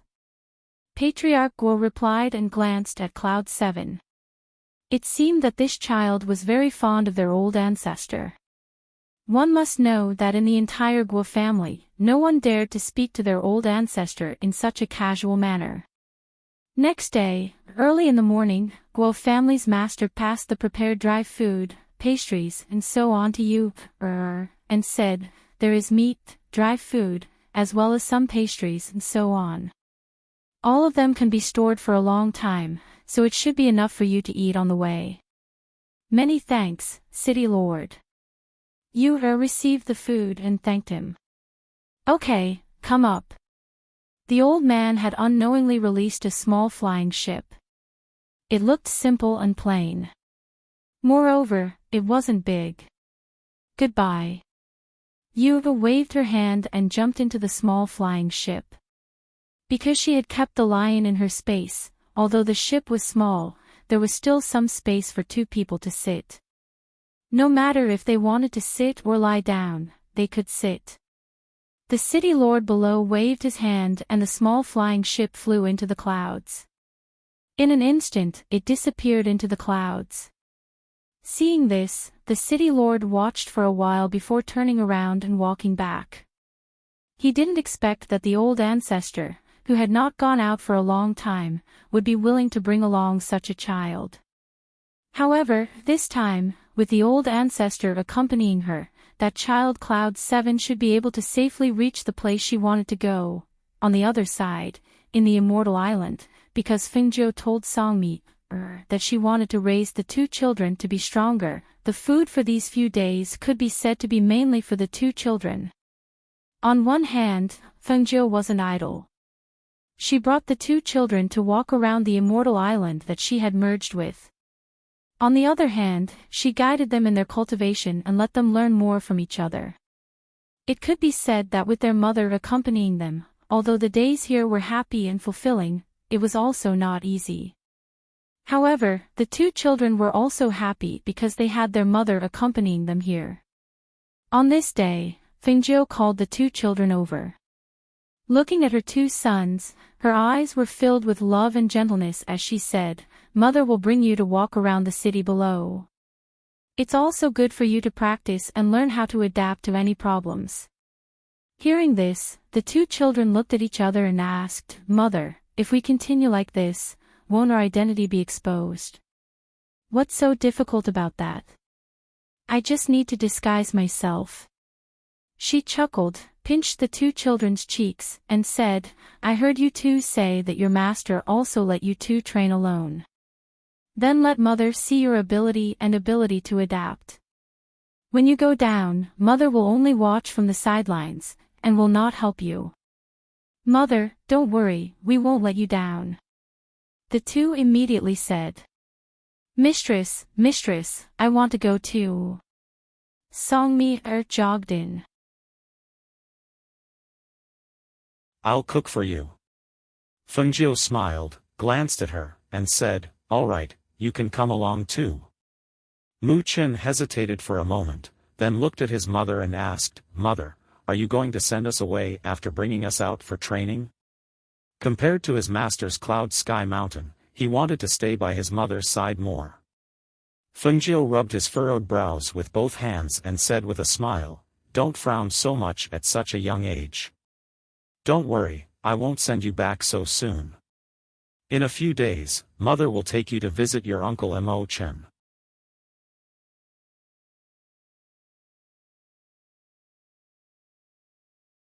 Chapter 49-28. Fengjiu left her communication jades with Tai Song and Yu Pinyang, asking them to send her a message if someone called Yuan Jing went to the island for medical treatment. The next day, after everything was arranged properly, she took the two children and Songmi, out of the island. On the other side, Yu followed the old ancestor of the Guo family in his spaceship. She sat on the edge of the ship and looked at the clouds passing by outside. She blinked and said, "How can this ship fly so fast? It's much faster than flying on swords and ordinary magic tools." The old man stroked his beard and narrowed his eyes, saying, "Of course it's because my spaceship is not an ordinary magic tool. Otherwise, why would I tell you that we can arrive in about 10 days? Even so, Grandpa Gua, can we go down and rest for a while?" Yuro lay on the edge of the ship and looked at him with her beautiful eyes. "Well? Rest? You can rest on this spaceship." He took a look inside the ship. The place was still big. How did she want to rest? Seeing this, Yuro sighed with the appearance of a little adult, and very vexed said, "You don't eat 5 grains, and even the 3 urgent matters are exempted, but what I eat is still 5 grains. I need to go to the bathroom." Hearing this, the old man was stunned. He looked at her up and down and frowned, asking, "So you want to go to the bathroom?" Why didn't he think that this child had the problem of going to the bathroom? Looks like he's just bringing trouble to me along the way. Yes, yes. Yu nodded quickly. She had been holding it in all the way. But seeing that he didn't want to stop and rest, she couldn't help but ask. Seeing this, the old man waved his sleeves, and the flying ship descended and landed in a small forest. He walked around for a while and said to Cloud 7, "Go quickly. Don't go too far." "Okay." Yu answered. She got out of the spaceship and ran to the place where there were many weeds in the forest. The old man walked around with his hands clasped behind his back and stretched his body. He closed his eyes and listened to the rustling of the leaves in the forest and the chirping of the birds on the branches. He took a deep breath, frowned and opened his eyes. There was the smell of blood in the air. The smell of blood was blown away by the breeze. He didn't know where it came from. He slowed down and walked in one direction. After walking about 50 meters, he saw Chen Heng's corpse on the ground about 100 meters away. He paused for a moment. He felt that it was best not to be curious about this kind of thing, lest he got into trouble that he should not get into. However, just as he was about to withdraw his gaze and turn around to leave, he felt a divine sense lock onto him. When he felt a divine sense descend upon him, his body stiffened and he immediately retreated. A wisp of vigilance flashed through his eyes.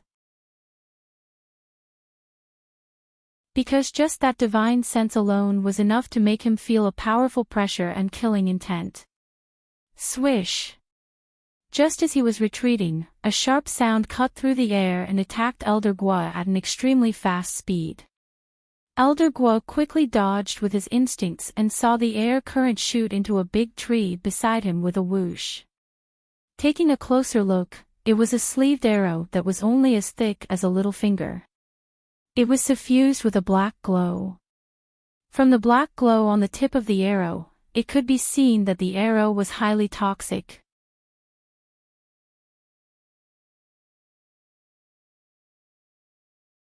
Chapter 49-29.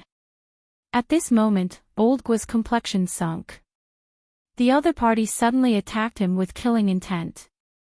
This was simply a method of silencing him.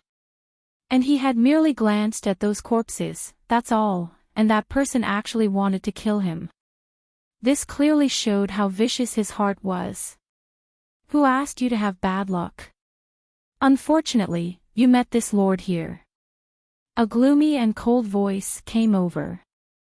The next moment, from approximately 100 meters away, several black figures rushed over with extremely fast speed. Along with this, a murderous aura also rushed over. Old Gua's sleeves turned, and he grasped his wide sleeves in his palm. At the same time, the spiritual aura on his body surged, and at the same time, a powerful airflow gushed out. At the same time, a fist heavily struck towards that figure in front of him. Whoosh! The speed was fast, and the strength was heavy, bringing about a swift and fierce whistling sound. Immediately afterwards, a pink sound was heard as the fist heavily landed on the chest of that black figure. However, at the same time that the black figure let out a muffled groan and was sent flying dozens of meters away, Old Gua also quickly withdrew his hand and let it fall to the side of his body.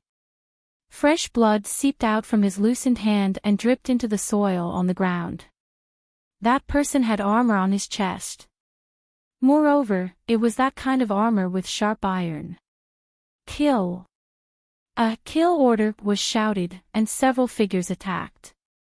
Carrying a gloomy and cold killing intent, they directly approached Old Gua, intending to take his life in an instant. Old Gua's figure slightly swayed, and the blood dripping from his hand had unknowingly turned into a dark purple color. Even his palm had swollen, suffused with a deadly dark purple color.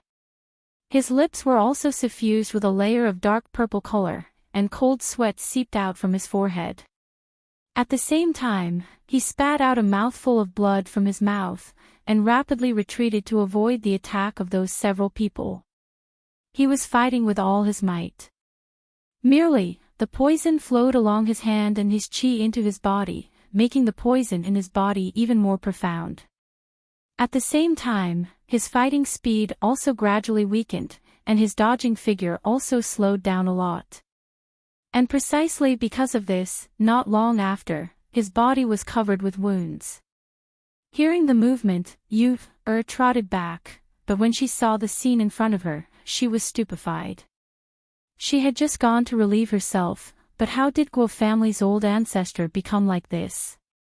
Seeing one of the black-robed people chopping towards old Guo with a sword, she was startled, and promptly shouted, "Lion! Save him!" The moment she spoke, a flash of light shot out and pounced on old Guo. At the same time, it took him away, then with a few leaps, it retreated to the spaceship further away and put him down. Pooh! Old Guo spat out a mouthful of blood. Looking at the small figure running forward, his pupils shrank and he exclaimed in an old voice, "No! Run! How could a small child be a match for those people? If she went up, she would be courting death." After the lion put him down, he quickly ran to his little master. At the same time, the silhouettes saw the child who had suddenly jumped out. One of them turned the sword in his hand and attacked the little girl. Facing the incoming killing intent, the little face of was calm and collected. Facing the long sword in the hand of the opposite party, she didn't pull out her dagger, rather with a turn of her hand, a whip made a paw sound in the air, and with a shio sound, that whip rolled towards that long sword.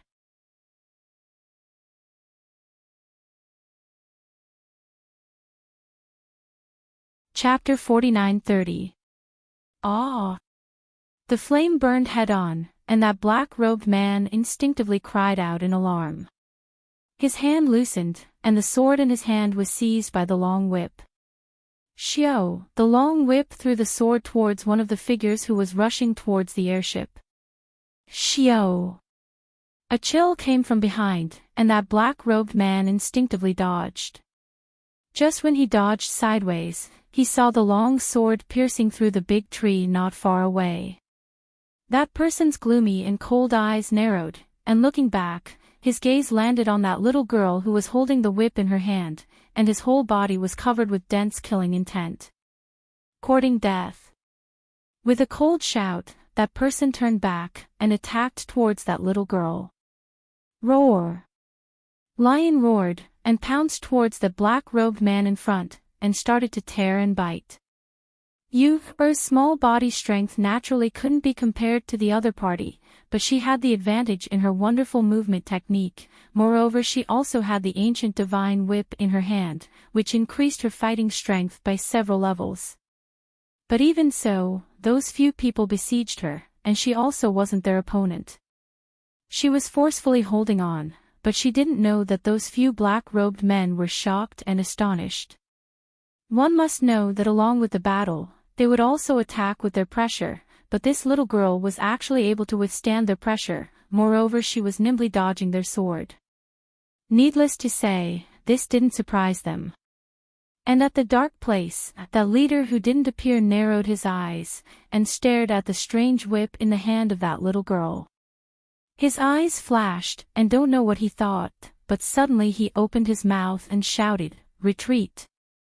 With this order, although those few people didn't understand, but they also quickly retreated to a place where the whip couldn't attack, and stopped. Their bloodthirsty eyes were still staring at that little girl who was different from them. This child was very strange. She looked like a 5 or 6 years old little girl, but once the battle started, the aura of her body changed, and her moves were also extremely swift and fierce. Her attacks were specifically aimed at their fatal points. While fighting with them, she didn't panic, instead she used killing moves as if she didn't care about her life. They had killed so many people, but this was the first time they encountered such a strange child. Yu was holding a whip in one hand and a dagger in the other hand. Lion was also guarding beside her. At this moment, one person and one beast vigilantly stared at that person who came out from behind the tree. It was a person whose entire body was hidden in a black cloak. He was also wearing a mask on his face. She couldn't see his face, but she could see that his cold eyes were staring at her. No, to be precise, he was staring at the whip in her hand. Ancient God striking whip. He narrowed his eyes, and there was a trace of surprise in his cold voice. "You are the disciple of Emperor Qing?" "Yes." Yu didn't deny, rather directly admitted. Because these people were all very strong, she couldn't win, so she could only use her master's name to save her life. "I heard that the Qing Emperor obtained the ancient holy whip from the Lingmu immortal and gave it to his disciple. I didn't expect that I would encounter it one day," he said with an indescribable expression as he stared at Yu and the whip in her hand. The next moment, the corner of his mouth twitched. "Since you are the beloved disciple of Emperor Qing, then so be it, withdraw." He retracted his gaze and turned around, then raising his cloak, he prepared to leave. "Wait a moment." Yu promptly called out to stop him. Seeing that person stopped, she said, "Give me the antidote." That old Guo was poisoned. If she didn't have the antidote, then wouldn't he die?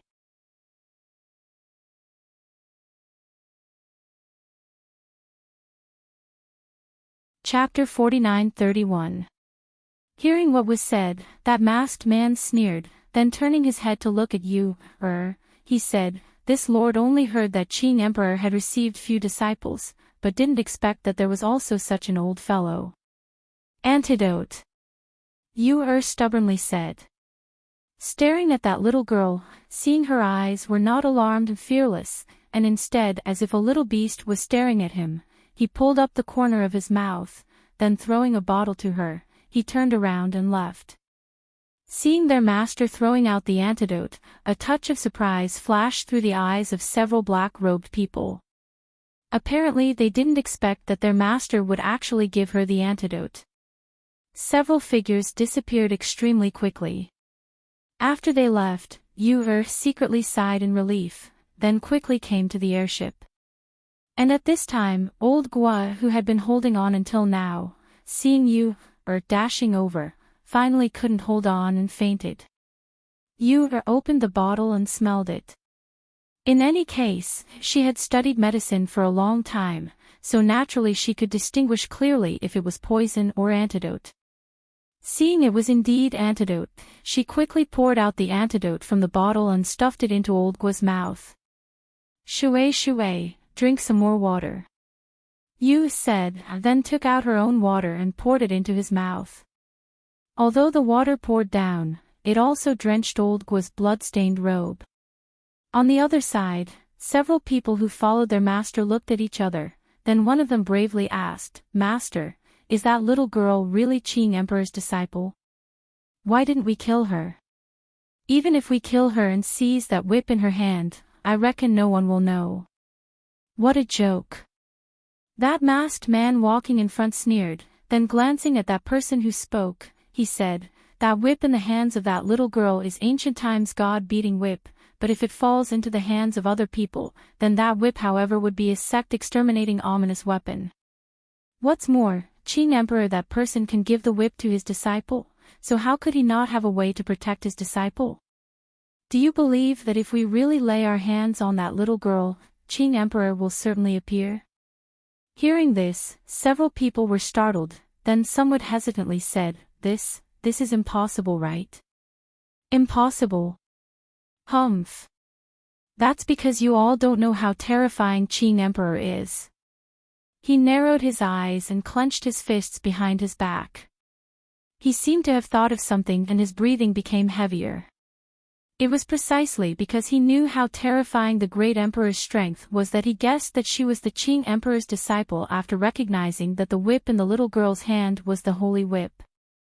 If he hadn't recognized her at that time and killed her, the Qing Emperor would probably chase him to the ends of the earth to exterminate his entire family. Hearing their master's words, they looked at each other and felt a lingering fear in their hearts. Even their master was so afraid of her. Fortunately, they didn't kill that little girl earlier.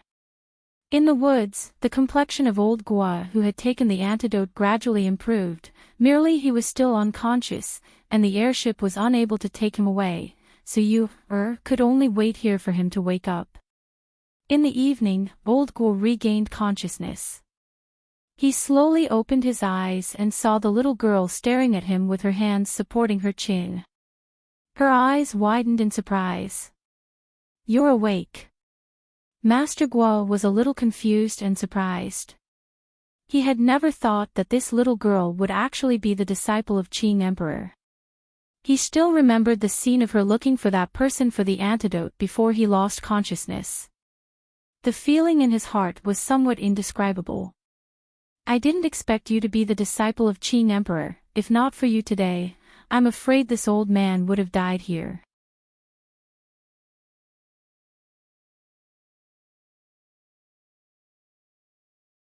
Chapter 49-32.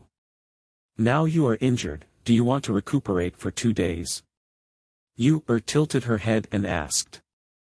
"I can recuperate on the spaceship." He looked all around, and knowing that they were still in the forest, he immediately thought, and the spaceship started to fly. Although the sky was getting dark, but the light of Night Pearl on the spaceship was still very clear. Along with the spaceship flying, Yu also lied on the ground and looked at the dark sky outside. While thinking about those people, she again looked at Old Gua and asked, "Who are those people? Aren't you very powerful? How come you can't defeat them?" Old Gua was half lying on the ground, and hearing her words, he said, "They are people of Kill Alliance. They are an assassin organization, and each of them is extremely powerful. Moreover, this old man also didn't expect that they were wearing soft armor with thorns on their body. After being poisoned by the soft armor, naturally I am not their opponent. Otherwise, even if I am not their opponent, I wouldn't have nearly lost my life in their hands." Finished speaking, he looked at her and said, "Fortunately you are the disciple of Emperor Qin, otherwise today we would have to hand over our lives here." Hearing this, Yu smiled and said, "Didn't expect my master's name is really useful." The two of them chatted until it was late into the night before they stopped to rest.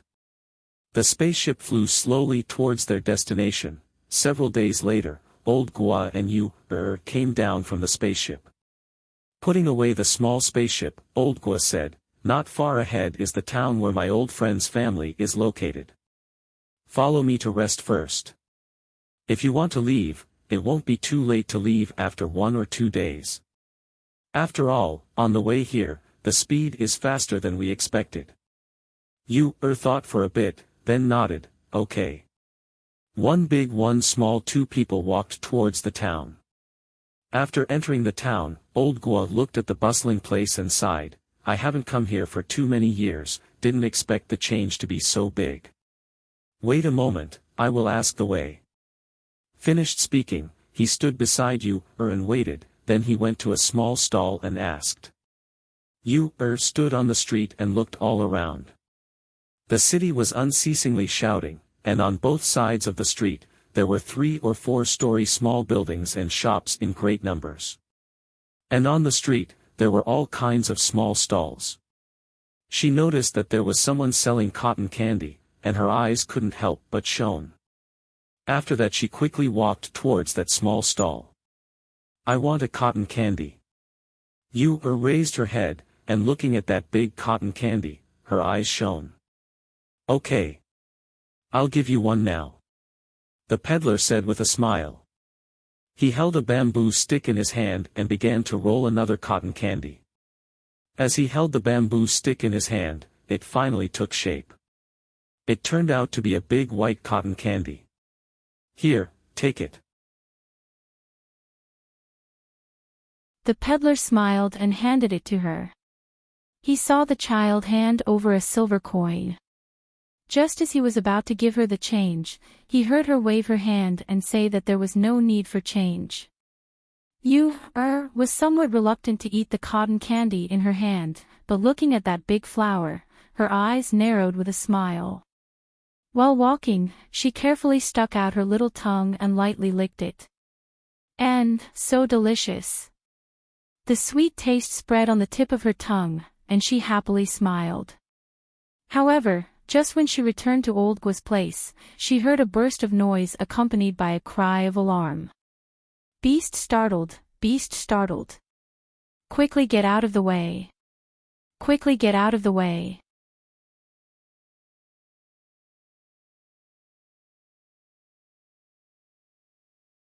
Chapter 49:33. Quickly get out of the way. Quickly get out of the way. Yu was eating her cotton candy, and hearing the sound, she looked towards the direction of the sound, and saw a spirit beast carriage had lost control and was crazily running on the street. Yu calmly licked the cotton candy again, and seeing that spirit beast carriage was running over, under the exclamation and pity of those people in the surroundings, her little figure lightly moved towards the railing of the second floor of the restaurant and sat down. That little figure was sitting on the railing of the second floor, and her 2 legs were still dangling outside. One of her hands was holding a pillar to stabilize her body, and the other hand was holding a cotton candy to eat. At the same time, she was curiously looking at that spirit beast carriage that was crazily running and crashing into a stall, causing the things in that stall to scatter in all directions. The people in the surroundings were stunned looking at that little child who was dangling her pair of short legs on the railing of the second floor. Such a small child, they thought that she would be sent flying, but they didn't expect that this little girl's skill was so agile. At this moment, Old Gua was startled, then raising his head to look, he saw that little girl who was sitting on the railing was looking at him with a smile. Can't we eat first? My stomach is hungry. Yu sweetly said, revealing a pure and lovely smile. While eating the cotton candy in her hand, she discovered that even if she was unwilling to eat, the cotton candy was gradually becoming smaller. Seeing this, Old Gua nodded his head, and said with a smile, Okay, you first find a place to sit upstairs, I will go up now. Finished speaking, he walked towards inside the restaurant. During this journey together, he also knew that this child didn't eat even a grain of seclusion pill, but, compared to ordinary children, she was indeed more sensible and hardworking. On the journey together, she only ate dry food, pastries and so on, and she didn't have any objection. Now that she had this condition to enter the restaurant, she should eat a good meal. The chaos on the streets still hadn't dispersed, but but the city guards quickly rushed over to deal with it. Merely, many people saw that little girl's graceful and nimble movements, so from time to time, they would look towards the second floor of the restaurant. After Yu finished eating the cotton candy, she sat at the table and waited for the dishes to be served. Long before old Gua came up, she had already let the waiter order the dishes. You weren't startled just now, right? Old Gua sat down and asked. No, those two beasts were startled, but they didn't hit me. Yu said, while playing with the teacup on the table. She asked, Grandpa Gua, is your friend's house far from here? It's not that far away. There's no hurry. Now that we're in the city, it won't be too late to go after a meal. Old Gua said with a smile. He looked down at the street and saw the city guards rushing over. Two spirit beasts that had gone out of control for some reason were killed. Blood splattered all over the ground. He frowned slightly, as if he did not expect the city guards' law enforcement to be so bloody and violent. Those two beasts truly died unjustly. Yu supported her cheek with her hand, and when she turned her head and saw the scene below, she couldn't help but lightly sigh. Oh. Old Guo was surprised by her words. Just a moment ago, I smelled the herbal smell on their body which can make beasts go crazy. Yu said while playing with the teacup on the table. Old Guo didn't ask any more questions. There were some things in the city that they shouldn't meddle in. They should learn to ignore them. Otherwise, they would only bring trouble to themselves.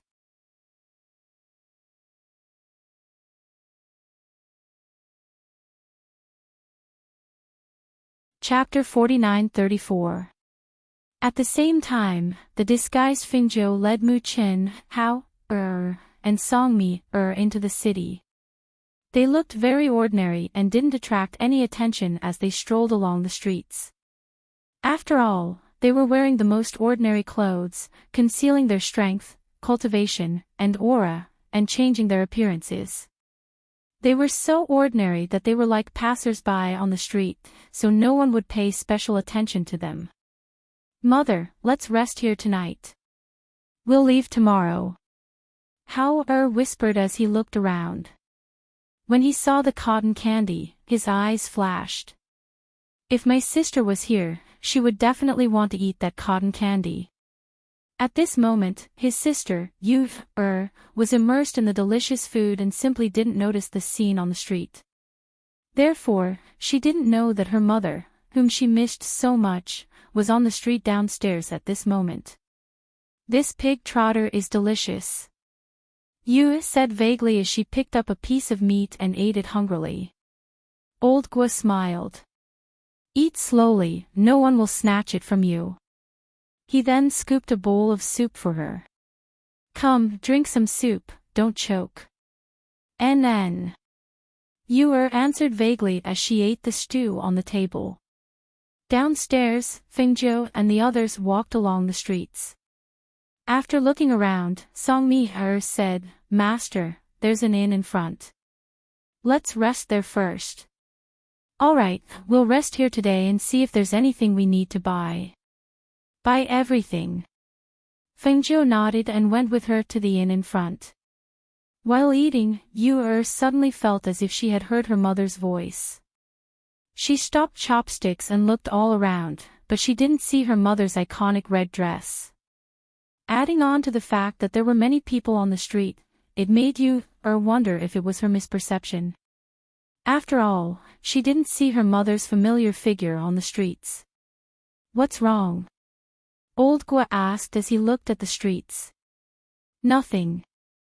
Yu shook her head, her small face wrinkling. Her originally good appetite was lost because of disappointment. Seeing that she didn't want to say more, Old Guo didn't ask and only said, Then try this, it's not bad. He then picked up some delicious food in her bowl. After walking for a while, Fengzhou suddenly stopped. She felt as if there was a familiar aura around, but when she looked around, she didn't see any familiar people or things. Muchen felt her strangeness and looked up to ask, "Mother, what's wrong? There's a familiar aura around here." Fengjiu said softly and looked around, but found nothing. She could only murmur with a smile, "I'm thinking too much." With that said, she led the children to the inn. Not long after Fengjiu and others entered the inn, old Guo also came out of the inn with Yu, and walked towards the direction of his old friend's clan. And the direction they were walking was exactly the opposite direction of Fengjiu and others.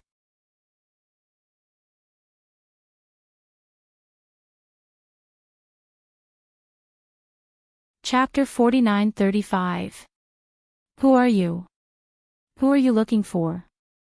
A head popped out from the crack of the door, and after sizing up the two people, he asked. "I am your family's ancestor." Old Guo's voice paused for a moment, and he thought about the name of his old friend, as well as the ancestor from who knows how many generations ago. Therefore, he paused for a moment. But just like this, before he could finish his words, he saw the complexion of the gatekeeper sunk, and became extremely unsightly. At the same time, he retracted his head, and scolded, "Audacious! Where did this shameless person come from? You actually dare to speak arrogant words. Offend my family's ancestor." After he scolded, the door that had opened a crack was closed with a bang. The speed was so fast that old Guo was stunned for a moment, and he was somewhat unable to react. In any case, he was a dignified immortal, and this gatekeeper actually didn't know etiquette like this. He was truly condescending. His complexion slightly sunk, and his brows slightly wrinkled. When he was about to knock on the door again, he saw the door open, and several figures holding sticks ran out. "Beat him fiercely for me. This person actually dares to offend our ancestor, beat him for me," that gatekeeper fiercely ordered. Yu, who was eating spirit fruit at the back, couldn't help but be stunned when she saw this scene. Her pair of beautiful eyes opened wide. Seeing those people rushing out, she didn't run, rather stepped forward and came to the side of old Guo, and curiously asked, "Did you knock on the wrong door?" Old Guo took a deep breath and frowned. When he saw some people rushing at him with sticks in their hands, he waved his sleeves and pushed them all away. After that, he shouted in a deep voice, "I am an old friend of your ancestor. I came to the banquet at his invitation." Hearing this, those people who were repelled were startled, and couldn't help but look at each other in dismay. They knew that their ancestor had recently attended the banquet, but could it be that this old man in front of them was also a guest? If it was really like this, then they would really be in trouble if they offended the noble guest. The gatekeeper was stunned for a moment, and looking at him, he cautiously asked, "May I ask, honorable sir, what is your surname?" "Surname is Guo." He frowned and said. Hearing this, the gatekeeper's legs couldn't help but go soft. He bent his knees and directly knelt down. This lowly one has eyes but failed to recognize Mount Tai. Please don't blame me." Old Guo didn't speak, rather walked inside with Yu. When the people inside saw them, they promptly welcomed them to the hall, and some quickly went to report. Because Yu had just eaten her fill, she also couldn't sit still, so she swayed all around, sometimes touching this, sometimes looking at this, while waiting for someone to come. Old Guo didn't say anything. He just picked up the teacup and drank it calmly and comfortably. "Ha ha ha ha ha, brother Guo. I've been waiting for you to come." An old man strode in. Before he arrived, his laughter had already reached their ears. Yu curiously looked over, and saw that person was also an old-looking old man, but his aura was very powerful. He was wearing a gray-colored robe, and his simple aura however couldn't be ignored. "Your Yu clan's gate is not easy to enter. It wasn't easy for me to come here, but I was almost kicked out." Old Guo didn't move from his seat, and was playing with the teacup in his hand. Looking at that old friend who was quickly approaching, he lightly snorted to show his dissatisfaction. Hearing this, Yu Clan's ancestor was startled, and said in surprise, "There is such a matter. I really didn't know." Saying this, without waiting for him to speak, he turned around and instructed the people behind him with a dark face.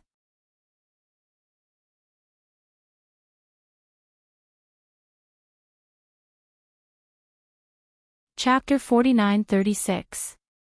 Old Brother Gua, I apologize to you here. It's my subordinates who didn't discipline them well. Please don't take offense. He walked forward with a smile and cupped his hands. Looking at the little girl in the hall, he asked in astonishment, "Brother Gua, this is..." Old Gua looked at Cloud 7, thought for a moment and said, "This is my little friend called Cloud 7. She came together with you and will probably disturb you for 2 days." Hearing this, he was astonished in his heart, but he didn't ask much. He just smiled and said, "So it's like this. Since she is Brother Gua's little friend, then she is also my Yu residence's guest. Not to mention 1 or 2 days, even staying for 10 days to half a month is not a problem." Saying this, he smiled and said, "Brother Gua, my breakthrough this time is a joyous occasion. I should personally go and invite her, but I have been in seclusion for many years. Every time I go out, my old friends come to visit me, so no matter, the distance between the 2 places is not close. Going back and forth will take time. It's the same for me to come." Old Guo waved his hand and said, "Time flies in the blink of an eye. If it wasn't for Brother Gua, I wouldn't be here today." He sighed with emotion, looking at Old Guo with eyes full of gratitude. Yu looked at them from the side. Both of them were chatting. Listening to their conversation, it seemed that Old Gua had saved him many years ago. This time he was able to advance, so he specially invited him over to congratulate him. After chatting for a while, he said to Old Gua and Cloud 7, "You must be tired after a long journey. I will bring you to the courtyard to rest for a while." Thus, both of them followed him to the guest courtyard. On the way, Old Gua asked, "How many people did you invite to the banquet? Have the others arrived? I have been in seclusion for so many years, but I only have 1 or 2 old friends. Other than you, there is only Old Man Zeng. The others are people from some clans in the city." Old Yu said, "After I came out of seclusion, I heard that the current great emperor here is a female emperor, called Phoenix Master.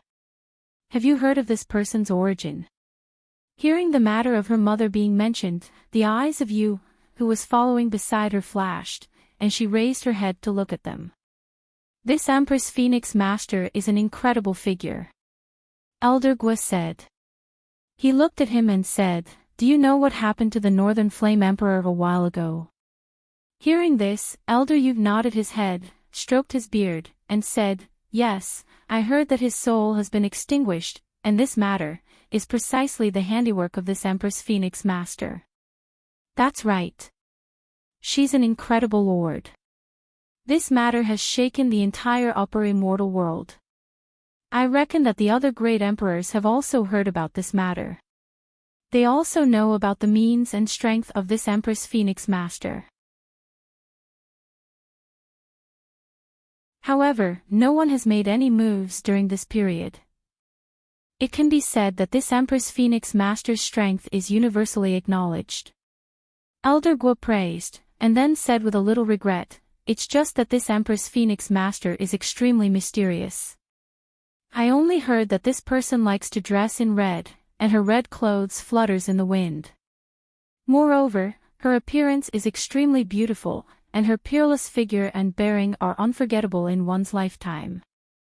Yu smiled with curved eyes. She liked to hear people praise her mother the most. This made her happier than praising her.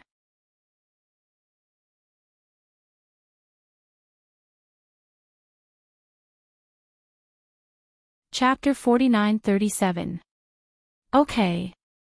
Yu answered with a beaming smile, then looking towards Old Gua, she said, then I'll go and sleep for a while. Okay. Old Gua nodded his head, and after seeing her enter the courtyard, he followed Old Yu to another courtyard. Both of them entered the courtyard, but Old Yu didn't leave. Instead, he let people serve tea and snacks, then sat down at the table in the courtyard. At this time, there were no outsiders, so Old Yu asked, "Why are you calling this Yunqi little friend? What is her origin? I see that you take care of her very much, why is that?" "Hee, her origin is indeed not simple. She was brought to the mansion by the descendants of my family. Hearing that she wanted to come here, and I just happened to want to attend the banquet, so I brought her along." Old Gua smiled and said, "Don't look at her young age, her mentality and calmness when encountering trouble is not comparable to an ordinary child." Hearing his high evaluation of a 5 or 6-year-old child, Old Yu was stunned for a moment, but didn't say anything. Instead, he inquired about his situation in recent years. After drinking tea and sitting for a while in the courtyard, he smiled and stood up. "That's fine, you first rest for a while. So that if we continue to chat, you won't even have time to rest. This time, no matter what, you should stay for a few more days, so that we can properly gather. Okay, you first go and busy yourself." Old Guo also stood up, preparing to send him out of the hospital. At this time, both of them suddenly heard a loud bang sound coming from the front. Along with that loud sound, there was also a fluctuation of airflow. Hearing the sound, Old Yu looked towards the front, his brows slightly wrinkled, and said to Old Guo, "You rest. I'll go and see what's going on." Finished speaking, he walked out. Old Guo originally wanted to follow him to take a look, but thinking that his strength after advancing was also not low, moreover Yu family also had many strong people, even if something really happened, they could also deal with it. Thus, after standing in the courtyard for a while, he turned around and walked towards a side room. At the entrance of Yu family, an old man was sent flying by a palm, and his whole body smashed towards the entrance of Yu family. That strength was so strong that even the entire entrance was smashed to the ground. PFFF. The old man spat out a mouthful of blood, and with a deathly pale complexion, he looked back and saw several people who had chased him all the way, then he struggled to stand up. Who dares to behave atrociously here? The people in the Yu clan quickly came out after hearing the commotion. When they saw an old man lying on the ground vomiting blood at the smashed door, they couldn't help but be startled.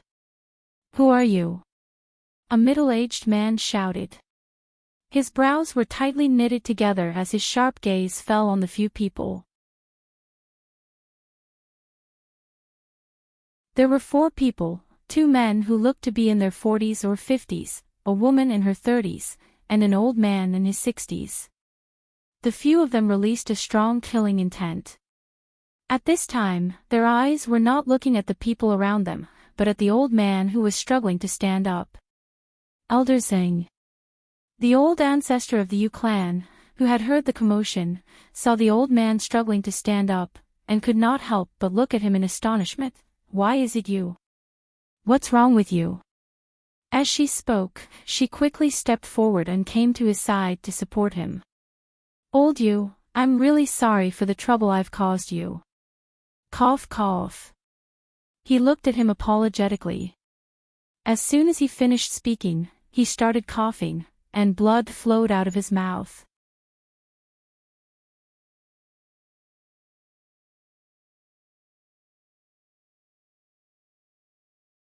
Chapter 49-38. At this moment, even though he was not dead, he was severely injured and probably could not fight anymore. Even though he knew that he had lured people to the Yu family to put them in danger, but if he did not do so, he would not even have a chance of survival. Humans were selfish. At this moment, he did not even care about diverting the trouble, and only hoped for a chance of survival. When the Yu family patriarch and the Yu family managing elders who followed behind heard that this person was someone the elder ancestor knew, their expressions changed slightly. This person had lured the trouble to their family, and this was putting them in danger. This kind of person only cared about his own life and death, and did not care about the safety of others. To put it bluntly, this kind of person was selfish. Elder Ancestor. The middle-aged man stepped forward and called out in a low voice. Seeing that he was still supporting the old man, he said, "Elder Ancestor, shouldn't we not interfere in this matter?" Elder Yu's face darkened slightly, as if he did not hear the words behind him. He supported Elder Zhang and looked at the four people. His aged voice was low and full of energy. "Who are you people? Why did you use such a fatal move? How did he offend you? Why did you have to kill him?" "I don't know them. I just bought a treasure at the auction when I came here. I wanted to congratulate you on your advancement, but I did not expect to be targeted by these four people and chased all the way here," Elder Singh said weakly. Hearing this, Elder Yu's eyes flashed slightly. After glancing at him, he looked at the four people opposite him and said, "Gentlemen, how about giving me some face? If you stop now, we will not pursue this matter further." Elder Yu opened his mouth and said, his gaze falling on the few people. "Give you some face? Who are you? You have a lot of face." A middle-aged man sneered and said, "We will take his life today." As his voice fell, the sharp sword in his hand instantly attacked towards Elder Zhang. "Hold him." Elder Yu pushed him to the people behind him to support him. With a turn of his palm, a palm wind attacked towards the middle-aged man with a whoosh. Although the middle-aged man's aura was fierce, he was still pushed back by the opponent's palm. His figure retreated a few meters before he managed to stabilize himself.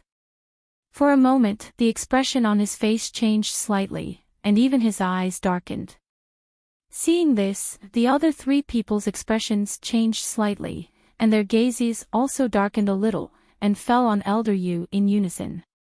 Elder Yu cupped his hands towards them and said, "Gentlemen, I don't know where you came from, but today, he is a guest that I invited. There is no reason to let a guest die in front of my Yu family's door. Please leave." "You are Yu Qingji?" The old man stared at Elder Yu with narrowed eyes and asked. Elder Yu's expression, Qingji, Elder Yu's face, Qingji's Elder Yu, Elder Yu. Seeing this, he paused for a moment, then looked at him and said, "It's understandable that you're protecting him out of morality. Since this person was invited by you, then I'll give you face and not kill him in front of your Yu clan. However, if you dare to stop us outside your Yu clan's gate, then don't blame us for being impolite. Let's go." The old man shouted in a low voice and turned to leave. At the same time, the three people following him also quickly left, and a visible massacre came to an end. After sending the people in and settling them down, the Yu family elder walked out, looked at the figure waiting outside the courtyard, and walked up.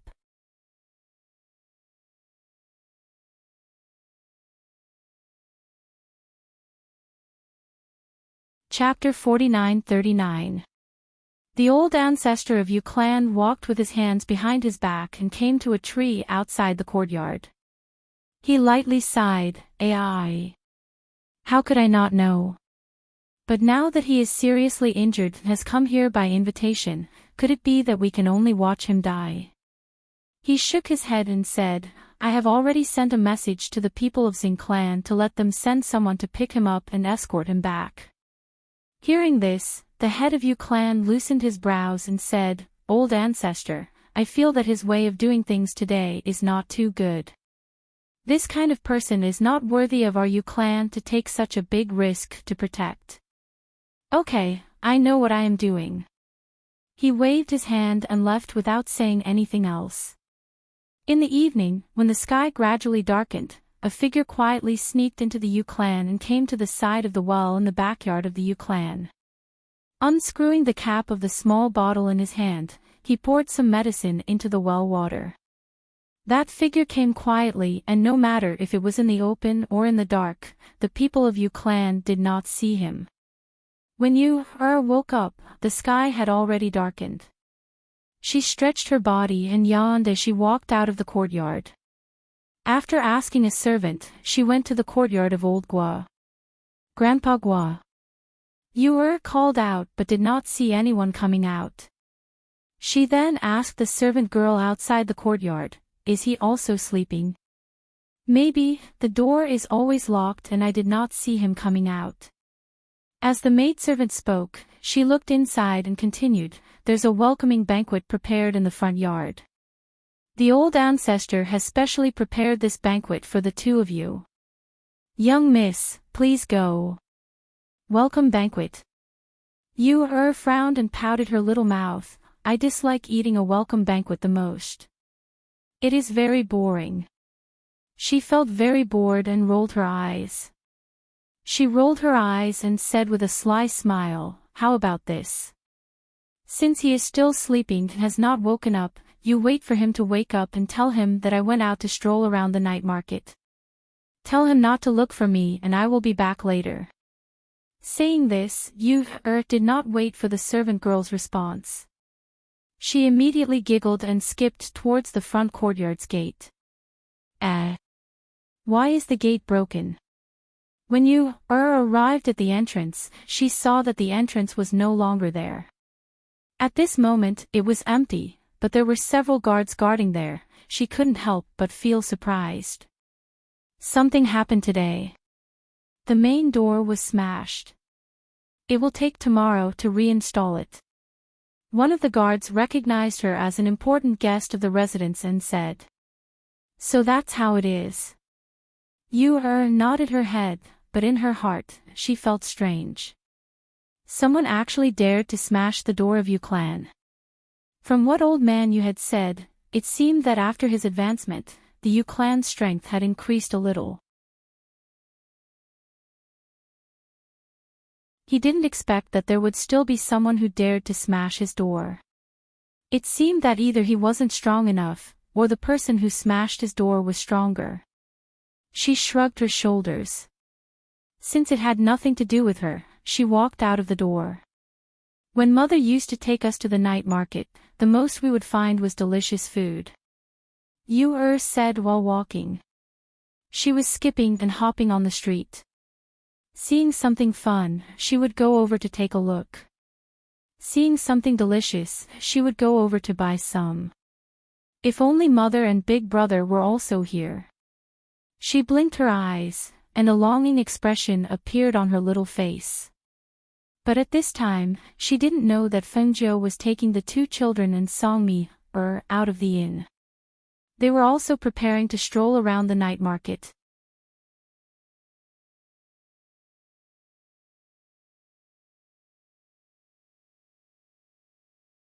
Chapter 49-40. Okay. Fengjiu replied with a smile. Letting her lead the way, they walked towards the night market of West Street. Fengjiu leisurely walked. Looking at her two well-behaved and obedient sons, her eyes flashed with gentle doting expression. With a smile on her lips, she said to them, "If you see something you like, just say it, mother will buy it for you."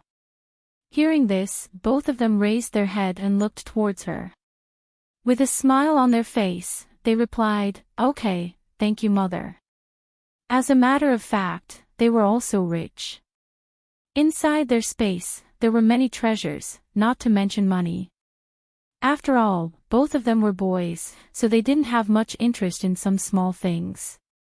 They just held their mother's hand and walked on the street, looking at this bustling night market.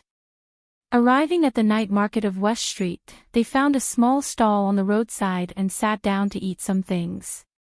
Meanwhile, Yu also arrived at West Street by herself.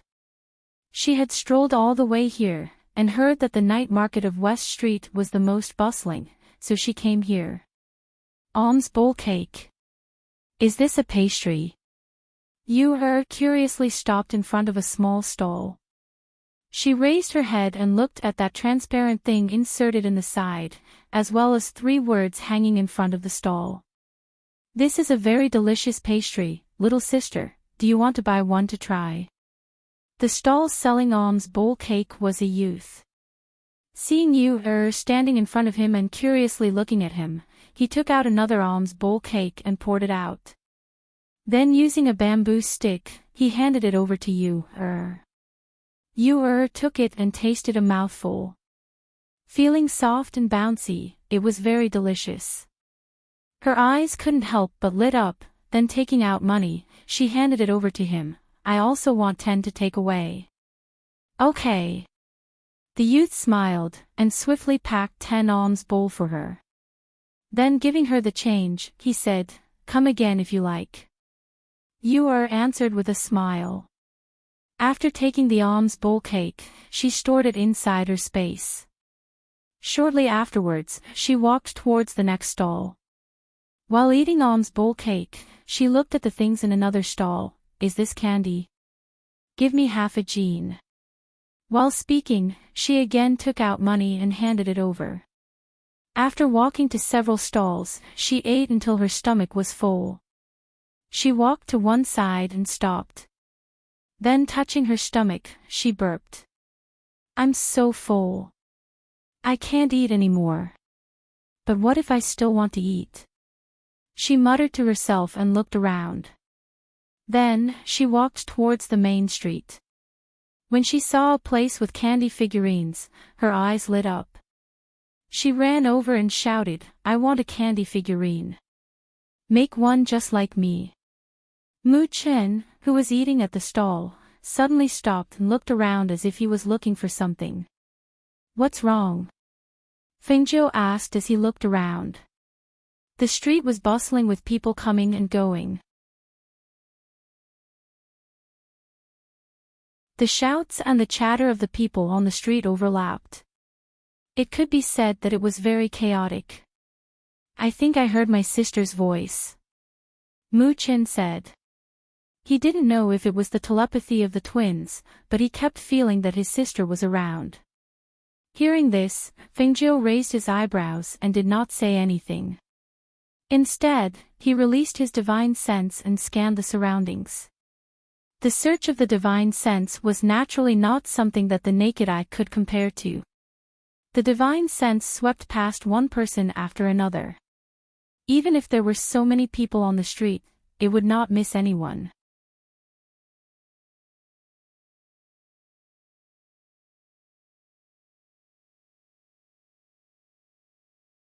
Chapter 49-41. That little girl is buying sweets over there. Fengjiu shook his head. Hearing their mother's words, Mu Chen and Hao Er's eyes lit up. They quickly stood up and looked in the direction their mother was looking, but they could not see where Yu was. Little sister. Master is talking about that little girl. Mi also quickly stood up and looked left and right, but she could not see anyone. Over there. Fengjiu said and walked forward. Yu was looking at the peddler who was kneading the sweets.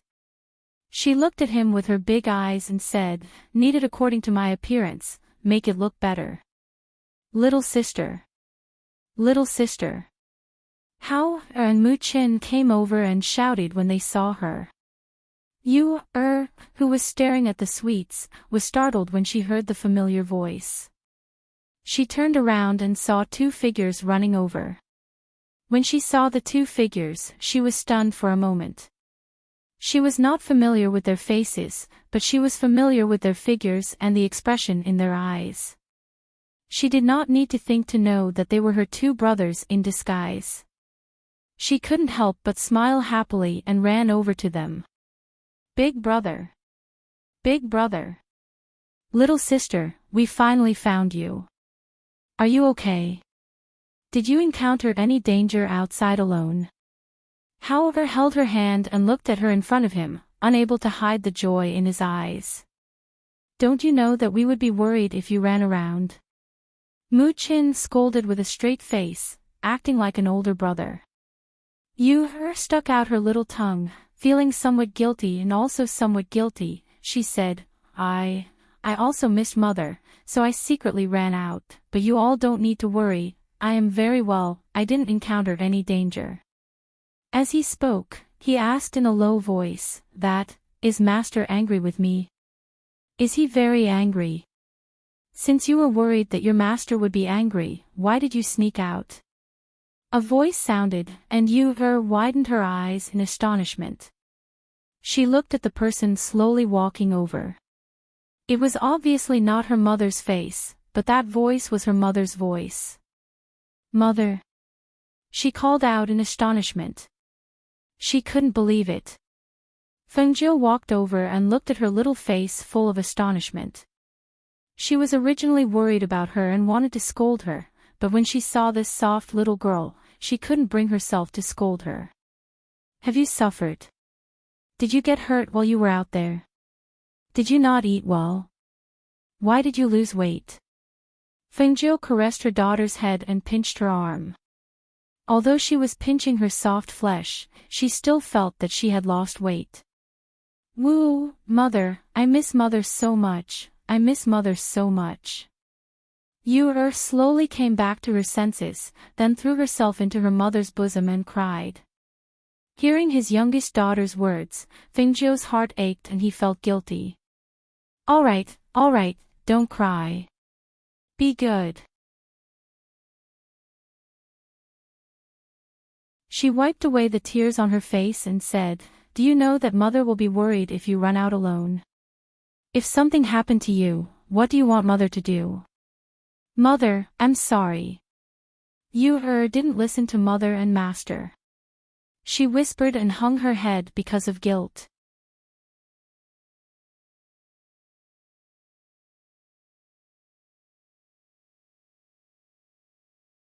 Chapter 49-42.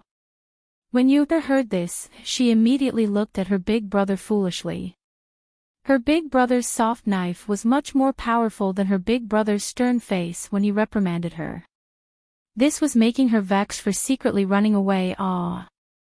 If she didn't take advantage of their absence to secretly run away, she would be able to wait for her mother's arrival on the mountain and leave together with her mother. Thinking of this, she lowered her head sadly and said, I know my mistake, I really know my mistake. In the future, I won't be disobedient anymore. Seeing this, Hao-er didn't say anything else. He only patted her shoulder and said, Master went out to handle some matters and just happened to meet you here. Before Master returns, we will stay by Mother's side. There are a lot of people here and it's also noisy. Let's go to the restaurant in front to sit for a while. Mi, who was at the side, said while curiously looking at that little girl. She didn't expect that she would dare to run away alone at such a young age. Truly formidable awe. Worthy of being Master's child. All right.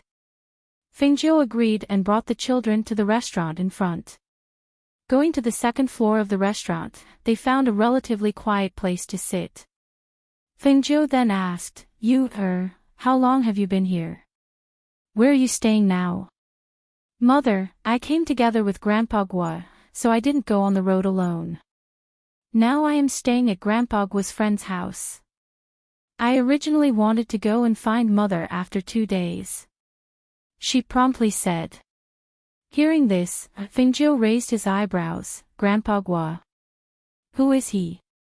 How did you know him? It's like this, when I let the little fox take me away, there was an accident. She told him about the things that happened after she left that day, as well as how she left Xiao family's place and the reason why she came here together with Guo family's old ancestor. After listening to her, Fengjiu nodded his head, so to say, because you met with danger on the road, he knew your identity. Yu-er answered, then said again, but he said that he won't tell anyone, because I saved his life. Where is the whip that your master gave you? Fengjiu asked. Here.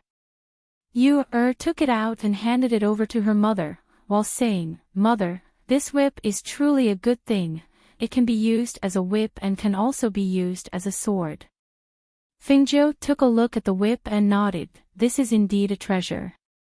Your master has treated you well, so I'll let you use this ancient god-lashing whip. As she spoke, she smiled and handed the whip to her. Put it away. Now, this whip almost represents your identity. Even those who have never seen you before will know that you are the third disciple of Emperor Qing, Cloud 7, as long as they see this whip. They had not seen each other for a long time, and after chatting for a while in the restaurant, Yu said, "Mother, then I will return to Yu family and inform Grandpa Gua and the people of Yu family, lest they worry." "All right, let's inform them and come to the inn. We're preparing to leave the city tomorrow. Since we've met you, why don't you come with us? We'll bring you back to the island to take a look," Fengjiu said with a smile. "Master, let me accompany you, In a while, I'll bring her back to the inn to find you," Mia said.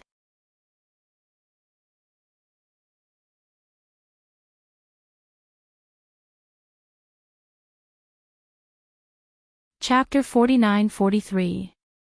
With regards to her master not avoiding her and talking about this matter, she was moved in her heart and also secretly remembered to keep this secret.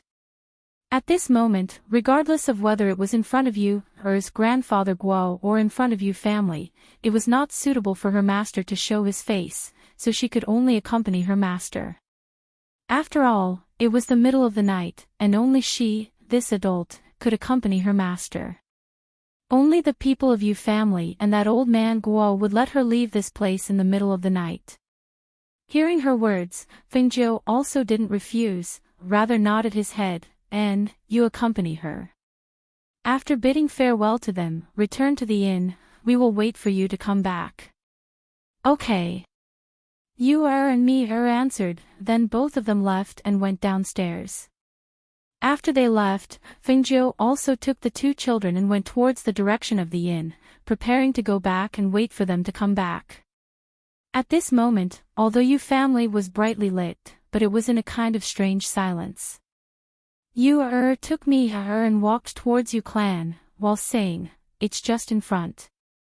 Today, I don't know why their main gate is broken. Now they can't close the gate, but there are several guards guarding there."